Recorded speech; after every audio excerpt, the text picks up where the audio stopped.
Gold, trusted gold buyers. మీరు తాకట్టు పెట్టిన బంగారాన్ని విడిపించి ఈ రోజు ఉన్న మార్కెట్ ధరకు కొనబడను.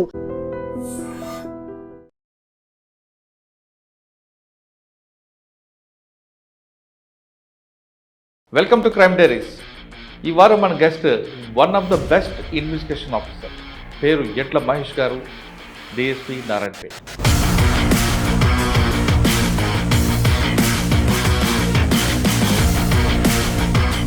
మీరు పోలీస్ డిపార్ట్మెంట్ బై ఛాన్సా బై చాయిసా? నేను చాయిస్ తోటే పబ్లిక్ ఒక సర్వీస్ చేయొచ్చు, గొప్పగా ఇన్వెస్టిగేటింగ్ ఏజెన్సీలో చిత్తూరులో మీకు వచ్చిన ఛాలెంజ్ ఏంటంటే కర్కగూడెం అటాక్ చేయడం జరిగింది. దాదాపు 10 మంది 20 మంది కానిస్టేబుల్స్ చనిపోవడం, అందులో చాలా పెద్ద ఆ పీపుల్స్ వార్ గ్రూప్ అనేది చాలా అగ్రెసివ్గా యాక్సెస్ కలెక్ట్ చేయడము, నక్సలైట్లు ఈవినింగ్ రాత్రిలా డైరెక్ట్ ఓపెన్. సార్ పిఎస్ఆర్ గారి టైంలోని ఖమ్మంలో ఒక పోలీస్ స్టేషన్ మీద అటాక్ అవుతుంది. ఏం జరిగిందంటే ఆ రోజు పద్మరావు అని ఒక కానిస్టేబుల్, కృష్ణగౌడ్ అని ఎస్ఐ ఉండేది, ఆయన టార్గెట్ సుదర్శన్ అని అప్పుడు ఆ ప్రాంత దళ నాయకుడు ఉండేది. లక్కీలీ ఆ ప్లేస్లో ఎస్ఐ కూర్చునేటోడు. ఆ ఎస్ఐకి దగ్గరే ఒక 100 రౌండ్లు పడ్డాయి. పైనుంచి ఆ కానిస్టేబుల్ ఫైర్ స్టార్ట్ చేయడం, సెంట్రీలు అప్పటికి ఆ ఫైర్ తోటి, ఆ 303 ఫైర్ తోటి వాళ్ళు చేసే AK పార్ట్స్ బర్స్ట్ ఫైర్ కూడా వాళ్ళు లోపలికి ఎంటర్ కాలేకపోయింది. ఎగ్జిట్ అయింది.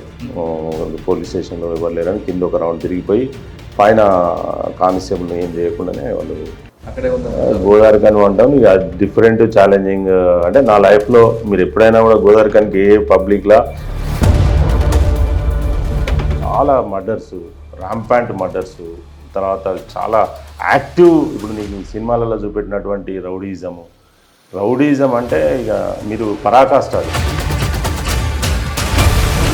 ఇదే విధారకమైన మర్డర్స్.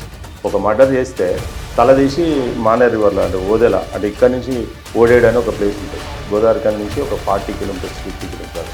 నేను చేసిన మంత్రి ముత్తారం దగ్గర ఉంటుంది ఆ ప్లేస్. అక్కడ మానేర్లో పెట్టేటోళ్ళు తీసుకుపోయి తల అంత కటింగ్ కొడితే మొత్తం తీసుకుపోయి మెడల్ కోసుకున్నాడు, డేలా స్టాప్ చేసుకున్నాడు. ఎందుకంటే అంతగా వైలెన్స్ తయారైంది అక్కడ. ఆ సింగరేణి కల్చర్లో ఏమవుతుందంటే, సింగరేణిలో ఒక బస్తీ కల్చర్ ఉంటుంది. అంటే ఒక్కొక్క ఇల్లు దగ్గర ఇల్లు ఉంటాయి. ఆ సినిమాలు చూడడము, ఆ సినిమాలాగా దాదాగిరి స్టార్ట్ చేయడము. ఈ వాడ ఇప్పుడు Ramesh Nagar, Tilak Nagar, fine క్లేన్ colony, GM colony, ఇట్లా గ్యాంగ్స్ అన్నట్టు, గ్యాంగ్స్ వారు లాగా ఒకరి మీద ఒకరు చేసుకోవడం. అది ఇంపార్టెంట్ ఏంటంటే, ఒకసారి నేను అక్కడ ఆర్ది గ్యాంగ్ వాళ్ళు మర్డరర్స్ అంటే ఒక 20-30 కేసులలో ఉన్నటువంటి వాళ్ళు జైలు నుంచి వాళ్ళు నైట్ 2 o'clock 1:30కి అట్లా పైకి వెళ్ళి దుంకి తప్పించుకొని వచ్చారు. రైల్వే స్టేషన్ నుండి వాళ్ళు ఏం ఫోన్ చేశారంటే నాకు, సార్ ఒకడు ఇట్లా అనిపిస్తాడు, మరి పట్టుకోవాలా సార్ ఇట్లా చెప్తాడు. వాడు భాష రావట్లేదు. వాడు రన్ తీసుకుంటే మొత్తం పొలాలు చేజ్ చేసి ఒక 4 కిలోమీటర్స్ తర్వాత వాళ్ళు ఒక అరటి తోట్ల పడిపోయింది మొత్తానికి.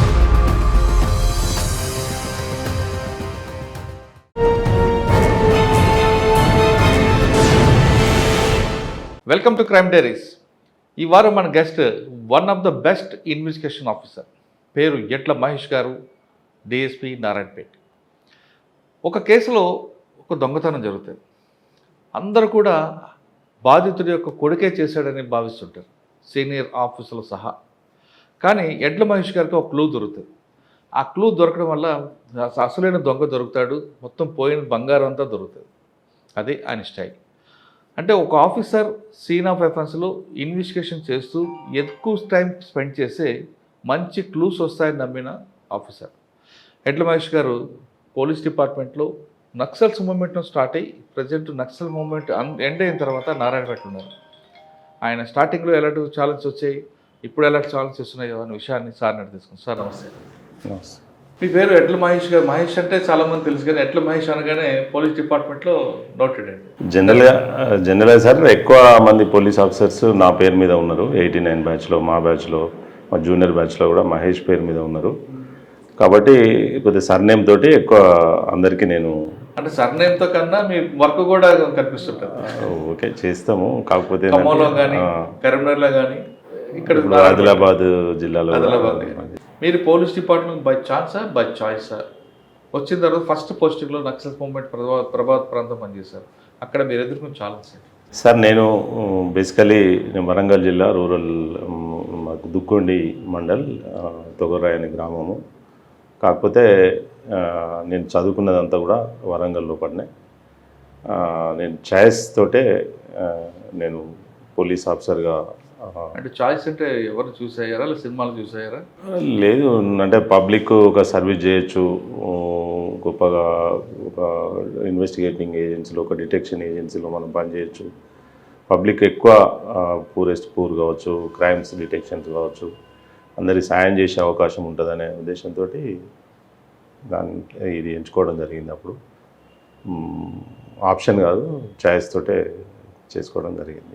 ట్రైనింగ్ అయితే ఫస్ట్ క్వశ్చన్. తర్వాత నేను ట్రైనింగ్ అప్పాలో ట్రైనింగ్ అయినా. నేను యూనివర్సిటీ నుంచి డైరెక్ట్ అప్పాకి వెళ్ళిన 1995 ఆగస్టు 16 నాడు మేము ఫస్ట్ బ్యాచ్ ఆఫ్ అప్పా 95 బ్యాచ్ అక్కడ స్టార్ట్ అయితే, అక్కడి నుంచి ఫస్ట్ పోస్టింగ్ వచ్చి నేను ఖమ్మం జిల్లాకు అలాట్ అయినా.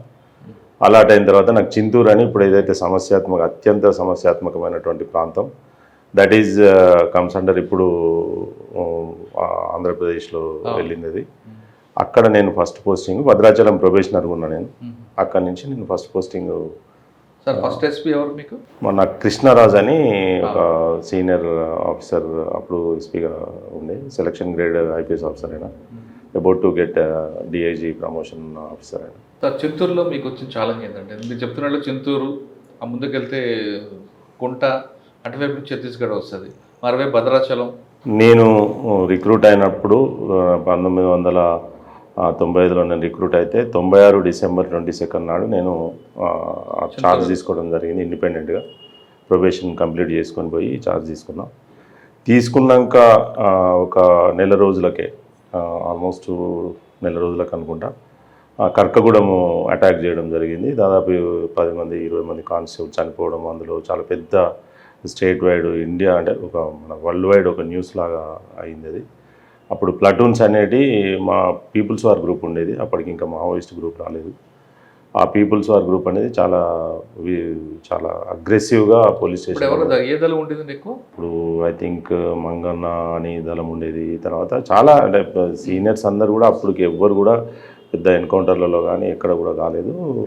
ఆల్మోస్ట్ సేఫ్ జోన్ అంతా కూడా బస్తర్, అప్పుడు ఇప్పుడు ఉన్నటువంటి ఛత్తీస్గఢ్ ప్రాంతం అంతా కూడా ఒక పెద్ద బస్తర్ జిల్లాగా మధ్యప్రదేశ్ అలా ఉండేది. అప్పటికి ఇంకా ఛత్తీస్గఢ్ రాష్ట్రం రాలేదు. నేను కుంటా బార్డర్లో ఉన్నప్పుడు 3 కిలోమీటర్స్ ఫ్రమ్ మా చెట్టి అని ఒక ప్లేస్ వస్తుంది, అక్కడి నుంచి ఒక 3 కిలోమీటర్స్లోనే కుంటా అనేది ఉండేది. అక్కడ ఆల్మోస్ట్ వాళ్ళు ఓపెన్గా ఆ ఏరియాలో వెహికల్ చెకింగ్ చేయడము, ట్యాక్సెస్ కలెక్ట్ చేయడము, నక్సలైట్లు ఈవినింగ్ రాత్రిలా డైరెక్ట్ ఓపెన్ వచ్చి చేసేవాళ్ళు. వాళ్ళు స్వయంగా అంటే వాళ్ళు ప్రకటించుకున్నారు, స్వయం ప్రకటిత రాజ్యంగా ప్రకటించుకొని అప్పటికే వాళ్ళ వ్యవస్థ నడుస్తూ ఉంది అక్కడ. అలాంటి సమయంలో మనము తెలంగాణ అంటే అప్పుడున్నటువంటి ఆంధ్రప్రదేశ్లో అప్పుడు ఉన్నటువంటి ఎస్ఐబి కావచ్చు, మనకు ఆపరేషన్స్ ఇవన్నీ కూడా మన దగ్గర పకడ్బందీగా జరిగేవి. కాకపోతే ఏంటంటే బార్డర్కు మనం పోయేటోళ్ళం కాదు, అప్పుడు ఆపరేషన్స్ కూడా ఇంకా స్టార్ట్ కాలేదు. అట్లా మనకు అశుతోష్ రాయ్ అని అప్పుడు ఒక ఐ థింక్ 94 బ్యాచ్ ఆఫీసర్ అనుకుంటా, ASP Ashutosh Rai IPS officer అక్కడికి రావడం జరిగింది. ఆయన మన దగ్గరకు వచ్చి అక్కడ ఉన్నటువంటి సిబ్బంది కానీ ఎవరు సహకరించకపోతే మన దగ్గరకు వచ్చి మాట్లాడేవాళ్ళు. మన ఆఫీసర్స్ అంతా కూడా అప్పటికి గ్రేహౌండ్స్ తర్వాత ఇవన్నీ వచ్చినాయి, అందరు కూడా మన దగ్గర వచ్చి ఏదైనా సహకారం తీసుకునేటువంటి పరిస్థితి వాళ్ళకు ఉండేది. అప్పుడప్పుడే మేము డిపార్ట్మెంట్లో అడుగుపెట్టినాం కాబట్టి మాకు కూడా పెద్ద అనుభవాలు లేకపోయినప్పటికీ కూడా పెరిగినటువంటి వరంగల్ జిల్లా, మాకున్నటువంటి రిలేషన్స్ అంతా కూడా కరీంనగర్ జిల్లా, ఈ రెండు కూడా మీకు తెలిసినటువంటి ఒక బ్యాటిల్ ఫీల్డ్ లాగా ఆ రోజులో యుద్ధం లాగానే ఉండేది ప్రతి గ్రామం కూడా. అలాంటి మా గ్రామం నుంచి కూడా చాలామంది యూజీ అయినరు. మేము చదువుకునే సమయంలో చాలామంది అమరులు కూడా అయినారు, ఎన్కౌంటర్స్లో చనిపోవడం కూడా జరిగింది. అట్లా మీరు వరంగల్ నుంచి వెళ్ళారు, ఓకే, కానీ అక్కడ అటువైపు మీ ఊరోళ్ళు కూడా ఉన్నారు కదా, వాళ్ళ సహకారం తీసుకున్నారా? మనవాడు వచ్చాడరా ఏం చేయొద్దని? ఎప్పుడు వాళ్ళ సహకారం తీసుకోవడం కానీ అంటే పీపుల్స్ వార్ గ్రూప్ అట్లా ఎప్పుడు పనిచేయదు. ఎప్పుడు అవకాశం దొరికితే ఏ పోలీస్ ఆఫీసర్ అయినా కూడా ఎంత మంచి చెడు అనేది ఏముండదు. పోలీస్ అంటే మనకు అగెనిస్ట్, మనం ఖచ్చితంగా ఎలిమినేట్ చేయాలనే దాంట్లోనే ఉంటారు. చాలామంది మంచి ఆఫీసర్స్ మీకు పేర్లలో విల్సన్ ఎస్ఐ పెళ్ళి 15 రోజులు ఉన్నదనంగా రామవరం బ్లాస్టింగ్లో చనిపోయాడు. చాలా హుస్నాబాద్ ఏరియాలో పెద్ద పేరున్నటువంటి ఆఫీసర్. ఉమేష్ చంద్ర గారిని తీసుకోండి, ఒక డిపార్ట్మెంట్లో ఒక మంచిగా పనిచేసినటువంటి ఆఫీసర్. మంచి చెడు అనేది ఏముండదు. పోలీస్ ఆఫీసర్ ఎవరైతే నక్సల్ ఫీల్డ్లో పనిచేస్తారో ఖచ్చితంగా వాళ్ళను ఎలిమినేట్ చేయాలి. ఎంతకాలం పనిచేస్తారండి చిత్తూరులో? నేను 1.5 years పనిచేసిన. ఏమన్నా బాగా గుర్తుండే సంఘటనలు అక్కడ? నేను అంటే అక్కడ ఉన్నప్పుడు ఎక్కువ ఇవి మంత్రాలకు సంబంధించినటువంటికి అక్కడ ఉన్నటువంటి ఆ గుత్తి కోయలు, ఆ జనాలకు సరైనటువంటి భాష కూడా మనది రాదు. వేషధారణ కూడా ఆ లేడీస్ కూడా ఇవన్నీ అప్పర్ వేసుకోకపోయేటోళ్ళు. చాలా దుర్భరమైనటువంటి పరిస్థితులలో వాళ్ళ జనజీవన శ్రవంతికి పూర్తిగా దూరంగా ఉండి ఉన్నటువంటి చిన్న చిన్న పల్లెలుగా, చిన్న చిన్న గుంపులుగా ఉన్నటువంటి పరిస్థితులు. క్రైమ్ రేట్ చూస్తే 8, 10, 12 కన్నా ఎక్కువ రిజిస్టర్ అయ్యేది కాదు. అది కూడా బలవంతంగా ఏమైనా 174లో ఏదైనా శబరి రివర్లో కొట్టుకొచ్చినటువంటి వాటినో మేము పోయి చేస్తే తప్ప అది రిపోర్ట్ అయ్యేటువంటి పరిస్థితి ఉండకపోయేది. ఎవ్వరు కూడా పోలీస్ స్టేషన్కి వచ్చేటువంటి పరిస్థితి ఉండకపోయేది. ఆ ప్రాంతంలో ఇప్పటికీ మొన్నటి వరకు అటువంటి కనిపించేవి. మీరు వెళ్ళేసరికి 96లో అసలు వెళ్ళడానికి బస్సు ఉండదు, దిగిన తర్వాత పోలీసు వాళ్ళకి ఇల్లు కూడా ఇచ్చిన రోజులు ఉండవు. మరి ఎలా ఉండేవారండి అక్కడ? అంటే మేము పోయేసరికి అది ఓల్డ్ ఎస్టాబ్లిష్ అయినటువంటి పోలీస్ స్టేషనే. అక్కడ ఒక ఎస్ఐ క్వార్టర్ ఉంది, పోలీస్ స్టేషన్ కూడా కట్టి ఉంది. కానీ ఎంత క్వార్టర్ ఉన్నా మీ దగ్గర అంటే ఎవరు వచ్చేవాళ్ళు కాదు, ఎవరు కూడా అంత ఇంటరాక్ట్ అయ్యేటోళ్ళు కూడా కాదు. మా భాష వాళ్ళకి సరిగా అర్థమయ్యేది కాదు. ఈవెన్ తెలుగు మాట్లాడినా కూడా వాళ్ళు తెలుగు మన రాష్ట్రంలో ఉన్నప్పటికీ కూడా వాళ్ళ జీవన స్థితిగతులన్నీ కూడా అడవికే పరిమితం అయిపోయినాయి. పూర్తిగా అనాగరికమైనటువంటి పరిస్థితులనే పాపం వాళ్ళ జీవితాలు ఉండేటి. ఎవరు కూడా అంటే ఈవెన్ వైద్య సదుపాయాలు కానీ ఈ జీసీసీ గోడౌన్స్ చాలా ఉండేటి. వాటిలో కూడా సరే ఫ్రాడ్ జరిగి వాళ్ళకి సరైనటువంటి స్థితిలో రేషన్ సప్లై కానీ ఏది జరగకపోయేది.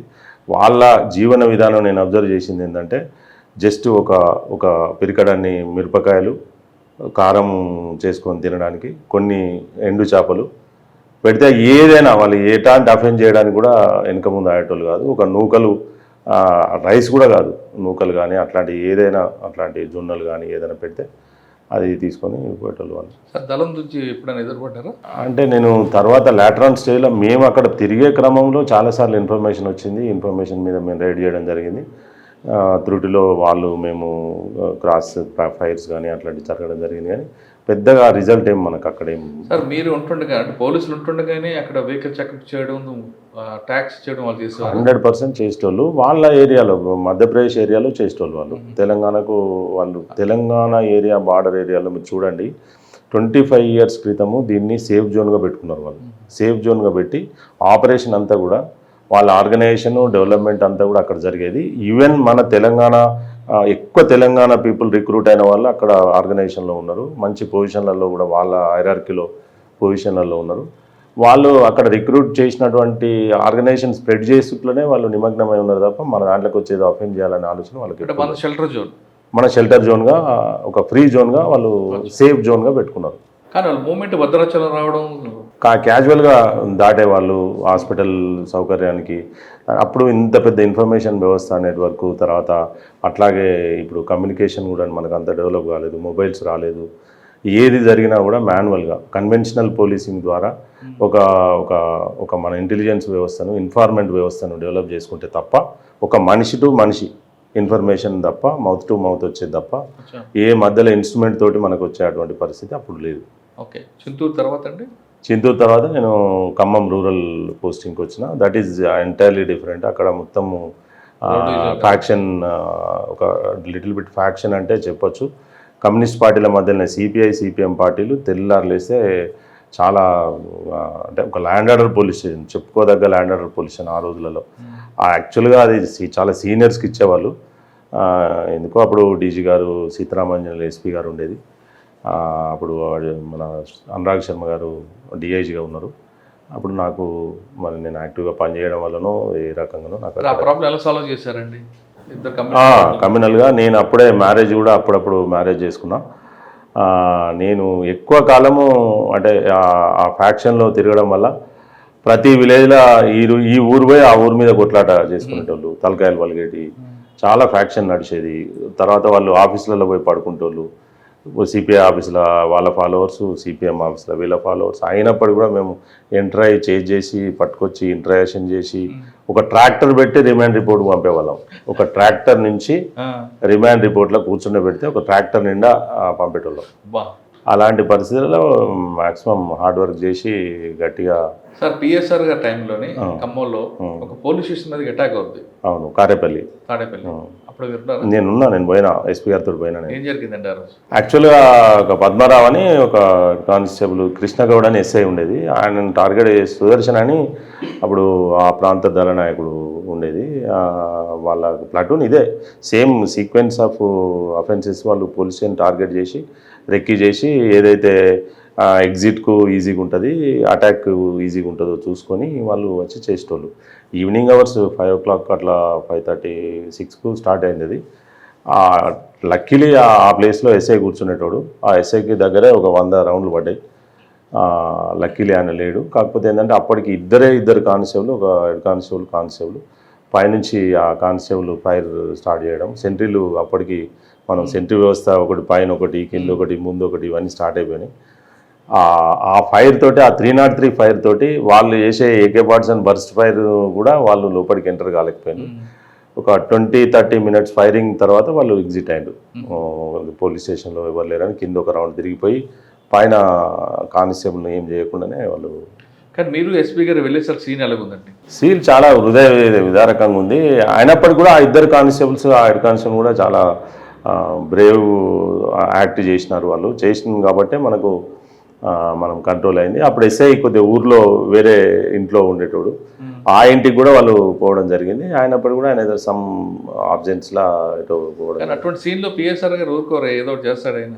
అంటే చేసే ఆపరేషన్స్ చేసే పరిస్థితి ఉండే. కాకపోతే ఏంటంటే అక్కడ ఉన్నటువంటి ఇప్పుడు మిలీషియా కావచ్చు, లోకల్ సెమీ ఆర్గనైజేషన్లు ఉన్నటువంటి వాళ్ళను అప్పటికి ఇంకా మనం ఏదో చేసే స్థితిలో ఇంకా ఖమ్మం పోలీస్ వ్యవస్థ అంటే నక్సలైట్ మూమెంట్ వైపు ఇంకా గట్టిగా తయారు కాలేదు. ఇంకా అప్పుడప్పుడే ఈ అటాక్స్ జరుగుతున్నాయి. అప్పుడప్పుడే దాని పట్ల వీళ్ళకు ఆలోచన వచ్చింది. ఎందుకంటే సిపిఐ, సిపిఎం, కాంగ్రెస్ ఈ ఫ్యాక్షన్ ఇంట్లో చూసుకున్నారు తప్ప అప్పటి వరకు వాళ్ళకు నక్సలిజాన్ని ఎట్లా ఫేస్ చేయాలనేది ఈ వరంగల్ జిల్లా, కరీంనగర్ జిల్లా ఉన్నంత అడ్వాన్స్గా వాళ్ళు లేరు.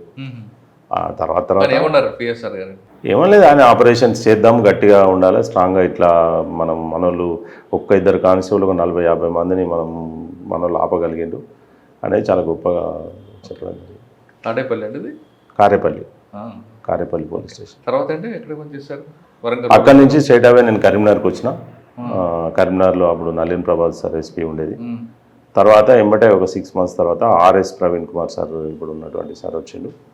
ఆ పీరియడ్లోనే నేను మంతిని ముత్తారము అని ఒక చాలా సమస్యాత్మకమైనటువంటిది, చాలా రినౌండ్ ఆ రోజులలో. ఇక మంతిని ముత్తారం ఎస్ఐగా చేస్తే ఇక బ్రతకడమా చావడమా, లేదంటే వాడికి ఎవడు అమ్మాయిని పెళ్లి చేసుకోకపోతే పెళ్లినిచ్చే పరిస్థితి అయితే లేదు. అట్లా 2000లో పనిచేసినాను నేను అక్కడ. 2000 అంటే మంత్రి ముత్తారం కాకుండా ముందు నళిని ప్రభాత్ గారు, ఆర్ఎస్ ప్రవీణ్ కుమార్ దగ్గర మీరేం నేర్చుకున్నారు? నలిన్ ప్రభాత్ సార్ ఏంటంటే కొద్దిగా అగ్రెసివ్గా ఆపరేషన్ సైడే దృష్టి పెట్టేటోడు. ఆపరేషన్ 100% ఆపరేషన్ తోటే రిజల్ట్ రావాలని, రిజల్ట్ కూడా ఆయనకు చాలా అద్భుతమైన రిజల్ట్ వచ్చింది. చాలా number of exchange of fires, encounters, చాలా రినౌండ్ ఎన్కౌంటర్స్ జరిగినాయి. 100%. చాలా బ్రేవ్ అంటే ఒక గుండె ఉన్నటువంటి ఆఫీసర్. ఎనీ ఆపరేషన్ కంటిన్యూస్ అని నడిస్తే ఆయన వచ్చి జాయిన్ అయిపోయేటోడు. ఆయన ఐపీఎస్ ఆఫీసర్ అని నేను రాకుండా ఉండడము అట్లాంటిది ఏం లేదు. మంచి is a very good officer. చెప్పండి, మంచి ఆపరేషన్ ఆయనతో చేసింది. అంటే నేను పర్టికులర్గా నేను పోయేసరికి ఆయన ఎండింగ్ అంటే 2.5 years అయిపోయింది అప్పటికే. కాకపోతే ఏంటంటే నాకు కూడా మంచి అవకాశం ఇచ్చి వెళ్ళిపోయాడు ఆయన. అంటే అప్పుడు ఆ రోజులలో టౌన్ పోలీస్ స్టేషన్లలో పనిచేయడానికి ఎవరు పెద్దగా ఇష్టపడకపోయేటోళ్ళు. ఎందుకంటే మాకు బ్యాటిల్ ఫీల్డే కావాలి, అక్కడ ఉంటేనే అవకాశం ఉంటుంది, అక్కడ ఉంటేనే మనం గొప్పగా పనిచేసి ప్రూవ్ చేసుకోవచ్చు. అట్లా కొద్దిగా ప్రవీణ్ కుమార్ గారి దగ్గర నేర్చుకున్నారు. ప్రవీణ్ సార్ ఏంటంటే రెండు, ఆయన సైద్ధాంతికంగా మావోయిస్ట్ పీపుల్స్ వార్ పార్టీ ఏ రకంగానైతే సైద్ధాంతికంగా ఎట్లయితే డెవలప్ అయ్యి ప్రజల మనసులు చూరగొని ప్రజల దగ్గర బేస్ ఎట్లయితే ఏర్పరచుకున్నదో అంతకన్నా ఎక్కువ మనం బేస్ ఏర్పాటు చేసుకోవాలి. అట్లాగే మనం కూడా అలాంటి వారే చేయాలి వాళ్ళ మీద. ఎంతసేపు ఆపరేషనల్ సైడే మనం దృష్టి పెట్టదు, ఐడియాలజీ అండ్ ఇది ఈ రెండు ప్రోగ్రామ్స్. మా ఊరికి రండి అనేది ఒక పెద్ద అద్భుతమైన ప్రోగ్రామ్. ఆ రోజులో మా ఊరికి రండి, AK-47 వద్దు, ABCDలు ముద్దు, మేమే వాల్ రైటింగ్ చేసేది, బులెటిన్స్ వేసేవాళ్ళం. బులెటిన్స్ ఏంది, Maoist party people's war party ఈ రకంగా చేస్తూ ఉంది, ఇంత అమాయకులను చంపింది, మీరు ఎందుకు వాళ్ళకి అట్రాక్ట్ అవుతూ ఉన్నారు, విధ్వంసం చేస్తూ ఉన్నారు, రోడ్లు జరుగుతలేవు, డెవలప్మెంట్ జరుగుతలేదు, గవర్నమెంట్ వ్యవస్థను లోపల రాణిస్తలేదు అనే దాని మీద మేము అగైన్ అండ్ అగైన్ ప్రోగ్రామ్ చేస్తూ ముందుకు పోయినటువంటి సందర్భం ఆయన పీరియడ్లోనే. సరెండర్స్ మీద కూడా ఎక్కువ దృష్టి పెట్టడము, ఎక్కువ మందిని అట్రాక్ట్ చేయడము. ఆయన టైంలో అనుకుంటా 42 మంది వాళ్ళు జనశక్తి వాషౌట్ అయింది ఆయన పీరియడ్లోనే. అట్లాగే ప్రజా ప్రతిఘటన బక్కన్న గ్రూప్ అని వాళ్ళ గ్రూప్ కూడా చాలా మేజర్ సరెండర్స్ ఆ రోజులలో విత్ వెపన్స్ తోటి జరిగినాయి. అంటే ఆపరేషన్ కూడా చేసేవారా? ఆపరేషన్స్ 100%. ఆపరేషన్ నేను ఆపేది ఉండదు. ఎట్ ద సేమ్ టైం వాళ్ళు ఏదైతే ప్రాపగండ పోలీసుని చెడ్డగా చూపెడుతున్నారో సమాజానికి, అట్లా మనం ఉండొద్దు. మనం కూడా మనం హీరోటిక్ వర్క్ చేస్తున్నాము, మనం త్యాగాలు చేస్తున్నాము, మనం సాక్రిఫైస్ చేస్తున్నాము. మరి అట్లాంటప్పుడు మనం ఎందుకు వెనుకకు తగ్గాలి? మన త్యాగాలు చెబుతూనే పోలీసులు ప్రజలకు చేరువవుతూనే ప్రజల డిమాండ్స్ ఏమున్నాయో వాటిని నెరవేరుస్తూనే at the same time anti social elements మీద ఆపరేషన్ వింగ్ కూడా మనం పనిచేయాలనే ఆలోచనతోటి ఆయన మంచి ఆపరేషన్ గుర్తుందా మీకు? చాలా ఆయన అద్భుతమైనటువంటి పని చేసిన ఆ పీరియడ్లో. నేను యాక్చువల్గా నేను మంతినిముత్తరం ఎస్ఐ ఉన్నప్పుడు ఐ విజిటెడ్ సమ్ ప్లేస్. అప్పుడు నెలకొకసారి అన్టచబిలిటీ క్యాంప్ కింద ఎస్ఐ MRO విజిట్ చేయడానికి ఒక ప్లేస్కి పోవాలి. అయితే నేను అంటే ఫుల్ ఆఫ్ నక్సలిజం ఉన్నప్పుడు ఒక పారిపల్లి అనే ఒక విలేజ్కు నేను వెళ్తే అక్కడ చెంచులు అనే కమ్యూనిటీ ఒకటి ఉంది. అయితే నేను ఆ మీటింగ్ దగ్గర, అంత పెద్ద మీటింగ్ దగ్గర నా ప్రజెన్స్ ఏం అవసరం ఉందని ఒకసారి అసలు గుట్టకెళ్ళి పోయి చూద్దాం వీళ్ళంతా ఏంది అని నేను మా పార్టీని తీసుకొని నేను అడిగిపోతే అక్కడ ఒక అబ్బాయి ఒక అమ్మాయి, ఇద్దరు అమ్మాయిలు ఉన్నారు, సేమ్ ఏజ్ గ్రూప్, 3 months అమ్మాయిలు ఇద్దరు ఉన్నారు, ప్లస్ ఒక అబ్బాయి 20 years అబ్బాయి ఉన్నాడు. నేను ఏదిరా మీ ఇల్లు బాబు అని అడిగితే, సార్ ఇదే మా ఇల్లు. ఇదంటే మన పశువులు అంటే గొర్రెలకు మేకలకు వేసేటువంటి ఇట్లుంటాయి షెడ్స్ రౌండ్, అది అలా అన్ని రంధ్రాలు ఉన్నాయి పైకి వెళ్ళి. ఇది మేకలు ఉంటాయి కదా ఇలా, మీరు ఎట్లా అంటే ఇది మాదే సార్, అది వేరే వాళ్ళది సార్, అది వేరే వాళ్ళది, సేమ్ అట్లాంటి హట్స్ ఉన్నాయి. ఉన్న తర్వాత మరి ఈ ఇద్దరు పిల్లలు ఎవరు అని అడిగితే, ఒకరు మా చెల్లి, ఒకరు నా బిడ్డ అని చెప్పిండు. అండ్ నీ బిడ్డ చెల్లి అంటే మరి మీ అమ్మ నాన్న ఏం చేస్తారంటే, ఏం లేదు సార్ పరిగె ఎరగడానికి పోయిండు. నీ భార్య ఏడిపోయిందంటే అదే సేమ్ పరిగె ఏరడానికి పోయింది. పరిగె అంటే ఆ రిమైన్స్ ఉంటాయి కట్ చేసిన తర్వాత ఉన్నటువంటి ఏదైతే ఉంటాయో అవి ఏరుకుని వచ్చి అవి కొట్టుకొని వాటర్లోకి వెళ్ళి తీసుకొని తినడం. 1 kilo రైస్ కొరకు 3 మనుషులు పనిచేసేటోళ్ళు. ఏంది ఇట్లా ఇంత ప్యాథటిక్ కండిషన్స్, ఇంత ఘోరమైనటువంటి వ్యవస్థ, అసలు ఇంత జన్మభూమి, ఆ రోజులలో జన్మభూమి అని ఒక కార్యక్రమం నడుస్తుంది, మరి ప్రజల వద్దకు పాలన నడుస్తుంది, అసలు ఏంది ఇది ఇట్లా జరిగిందని. అంటే మనం యంగ్ ఏజ్లో ఉన్నాం కాబట్టి మనకు కూడా అట్లాంటి ఆలోచనలు వచ్చినాయి. వచ్చినప్పుడు నేను అడిగిన ఏంది అని అంటే, సార్ నేను మా ఫాదర్ నేను ఇళ్ళనే ఉంటాము, ఇళ్ళనే సంసారం చేస్తాము, మరి ఎట్లా మీరు సంసారం చేస్తారు అని నేను కొద్దిగా అడ్వాన్స్గా పోయి అడిగిన. నాకు ఎందుకో బాధ అనిపించింది. ఆయన అడిగితే ఏమన్నాడంటే, సార్ నేను నాకు ఏదన్నా అనిపించినప్పుడు మా నాన్నకు చెప్తా సార్, మా నాన్న లేచిపోయి బయట పడుకుంటాడు, మేము ఇట్లా సెక్సువల్గా కలుస్తాము, తర్వాత మా మదర్ వాళ్ళు వచ్చారు. అంటే ఎంత దారుణం, ఎంత దుర్భరం, ఎంత ఘోరమైనటువంటి ఈ నక్సలిజం ఎందుకు, ఈ మనుషులను చంపుకున్నాడు ఎందుకు, ఈ విధ్వంసం చేసి వీళ్ళు ఏం సాధించారు, ఇట్లాంటి వ్యవస్థ ప్రివేల్ అయిన సమాజంలో కనీసం వాళ్ళకి ఏదైనా మంచి చేయడానికి, ఒక ఎడ్యుకేషన్ చేయడానికి ఏం చేయలేకపోయినా అని చెప్పి ఆ రోజే డెసిషన్ తీసుకున్నాం. డెసిషన్ ఏంటంటే ఒక పెద్ద డెసిషన్ తీసుకున్నాం, వీళ్ళందరికీ ఇల్లు కట్టేయాలి, డబుల్ బెడ్రూమ్ అని. డబుల్ బెడ్రూమ్ అనే ఆలోచన ఆ రోజు చేసిన నేను. ఆ రోజు చేసి వీళ్ళకి లాట్రిన్ సపరేట్ ఉండాలి. అంటే నేను తండ్రి కొడుకు ఇద్దరు సంసారం చేసింది కాబట్టి ఇద్దరికి చెరొక బెడ్రూమ్ ఉండాలి, అట్లీస్ట్ ఇంట్లో పార్టీషన్ అయిన హౌస్ ఉండాలి అనే కాన్సెప్ట్ తోటి నేను అక్కడ 15 houses పక్కా బిల్డింగు, నేను ఒక ల్యాండ్, ఒక అంటే ఈ రోజులో అయితే ఎవరు ఇచ్చేటోళ్ళు కాదు, ఆ రోజులకు తక్కువ రేట్స్ ఉన్నాయి కాబట్టి 92,000లో నేను అతన్ని మాట్లాడి వీళ్ళకు ఉన్నటువంటి ఏదో గవర్నమెంట్ ఇచ్చినటువంటి చిన్న 10 గుంటాస్ ల్యాండ్ ఆయనకి ఇచ్చి ఈ రోడ్ సైడ్ ల్యాండ్ను నేను తీసుకొని దానికి రోడ్డు సిస్టము, తర్వాత వాటర్ సిస్టము, మానేరు రివర్ పక్కకు ఉంటుంది అది చేస్తే సార్ అడిగింది. నేను పోయినా ఈ ప్రాజెక్ట్ అంతా తీసుకొని, ఇంత పెద్ద ప్రాజెక్ట్ ఎట్లా చేస్తావు 2000 అసలు అప్పుడు రిసోర్సెస్ ఉండేవి కాదు, ఎస్పీ దగ్గర కూడా డబ్బులు ఉండేవి కాదు, ఇద్దామంటే కలెక్టర్ చెప్పినా డబ్బులు వచ్చేది కాదు, ఎట్లా చేద్దాం అనుకుంటున్నావు, ఏమనుకుంటున్నావు, నువ్వు ఆపరేషన్స్ అని ఇచ్చిపెట్టి ఇటు వచ్చినావు నువ్వు అని అన్నాడు. అసలు ఏంది మన నీ ఉద్దేశం ఏంది అని అడిగింది. సార్ ఒకటే నా నినాదం సార్, వాళ్ళది విధ్వంసం మనది నిర్మాణం సార్, మనది కన్స్ట్రక్షన్ వాళ్ళది డిస్ట్రక్షన్ అనేది మనం ఇద్దాం సార్ అన్న. అంటే రామగిరి డిక్లరేషన్ చేద్దామని సార్ దాన్ని ఇంకొద్దిగా అడ్వాన్స్గా ఆలోచించి రామగిరి కిలా అంటే అది ఒక సింబాలిక్గా ఉంటుంది, దాని మీద మనం ఒక పావురాన్ని ఎగిరేసి ఈరోజే చేద్దాం, మనం చనిపోయినా మంచిదే, ఇది చేసే క్రమంలో మనకి ఏమైనా మంచిదే కానీ ఇది ఖచ్చితంగా చేయాల్సిందే అని చెప్పేసి ఆయన మొత్తం నేషనల్ మీడియాను కూడా ఇన్వైట్ చేయడం జరిగింది అక్కడికి. ఆ రోజు దేవేంద్ర గౌడ్ గారు హోమ్ మినిస్టర్ ఉండేది, సుబ్బారెడ్డి అని గృహ నిర్మాణ శాఖ మంత్రి ఉండే ఆ ఉమ్మడి ఆంధ్రప్రదేశ్లో, వాళ్ళందరూ సుగుణ కుమార్ గారు ఎంపీ ఉండే, వాళ్ళందరూ శ్రీధర్ బాబు గారు ఎమ్మెల్యే ఉండే, వీళ్ళందరూ వచ్చి చాలా పెద్ద ఎత్తున ఒక తరలి వచ్చినటువంటి పబ్లిక్ గ్రామాలల్లో అసలు ఇక మేము ఎందుకు పని చేయొద్దు ఇక్కడ అని ప్రతి ఒక్కరు వచ్చి పనిచేయడము, వాళ్ళకు పని చేస్తే వాళ్ళకు డబ్బులు లేవు, వాళ్ళకి తిండి దొరకదు, మరి వాడి ఇల్లు వాడు కట్టుకోవాలి, ఎట్లా కట్టుకుంటాడు అని మేము 3 నెలలు వివిధ గ్రామాల నుంచి రేషన్ బియ్యం కానీ తర్వాత వాళ్ళకి కావాల్సిన కూరగాయలు అవి ఇచ్చి వాళ్ళకి బ్యాంక్ ఈ రోజున్న ఏదైతే గవర్నమెంట్ తీసుకున్నటువంటి సెంట్రల్ గవర్నమెంట్ తీసుకున్నటువంటి నిర్ణయం ఉందో ఆ రోజుల్లోనే మేము వాళ్ళకు ఒక బ్యాంకుల అకౌంట్ తీపియడం జరిగింది. బ్యాంకులో డబ్బు ఎట్లా పొదుపు చేసుకోవాలి, ఎవ్రీడే ఒక క్లాస్ వాళ్ళకు ఏంది మీరు బ్రష్ ఎట్లా చేసుకోవాలి, మీరు ఏమి అంటే వాళ్ళకి ఏది తెలిసేది కాదు. ఈవెన్ పిల్లలకు చదువు లేదు, ఒక అబ్బాయిని అక్కడ ఎంగేజ్ చేసి చదువు చెప్పేయడం, అక్కడి నుంచి క్రమంలో వాళ్ళ వైపు నుంచి ఏం చేస్తారు అంటే డిఫెన్స్ వాళ్ళది, వాళ్ళు ఏం చేసే పరిస్థితి లేదు, మనం ఏమన్నా అటాక్ చేసే పరిస్థితి ఉండేది కానీ మేము ఆల్ ప్రికాషన్ తీసుకొని ఆ పేద ప్రజల కొరకు మేము చేస్తూ ఉంటే ఇంకా వాళ్ళు ఎట్టి పరిస్థితి వాళ్ళు చేసే పనే మేము చేసినప్పుడు ఇక దాన్ని ఏం చేసే పరిస్థితి వాళ్ళు లేకుండే. అంటే వాళ్ళ పనికి మీరు అడ్డం వస్తున్నారని లేదు మీరు ఉంది ఎప్పుడైనా ఎలిమినేట్ చేయాలని అట్లా చాలా సందర్భాలలో వాళ్ళ దగ్గర లెటర్స్ దొరకడం, వాళ్ళు మనల్ని టార్గెట్ చేయడము అట్లాంటివి జరిగినా కూడా మనం ప్రికాషన్ తీసుకున్నాము. మన లెవెల్లో మనం ఎట్లా 15 మందికి ఇల్లు కట్టించాము, ఓపెనింగ్ చేసినాము, ఈ రోజు వరకు అవి ఎగ్జిస్టింగ్లు ఉన్నాయి. సూపర్. పోయినసారల్లా మేము పోయి చూస్తాం, చాలా అద్భుతమైనటువంటి ప్రోగ్రామ్స్. తర్వాత కుల వివక్ష వ్యతిరేక పోరాట కమిటీ అని ఒకటి పెట్టి పెద్ద ఎత్తున ఇట్లాంటి అంటే ఇప్పుడు అయ్యప్ప మాలలు కానీ మాలలు వేసే వాళ్ళను కలుపుకోకపోవడం ఇట్లాంటివి చేసేవాళ్ళు ఆ రోజులలో, అవన్నీ కూడా ఎరాడికేట్ చేయడము.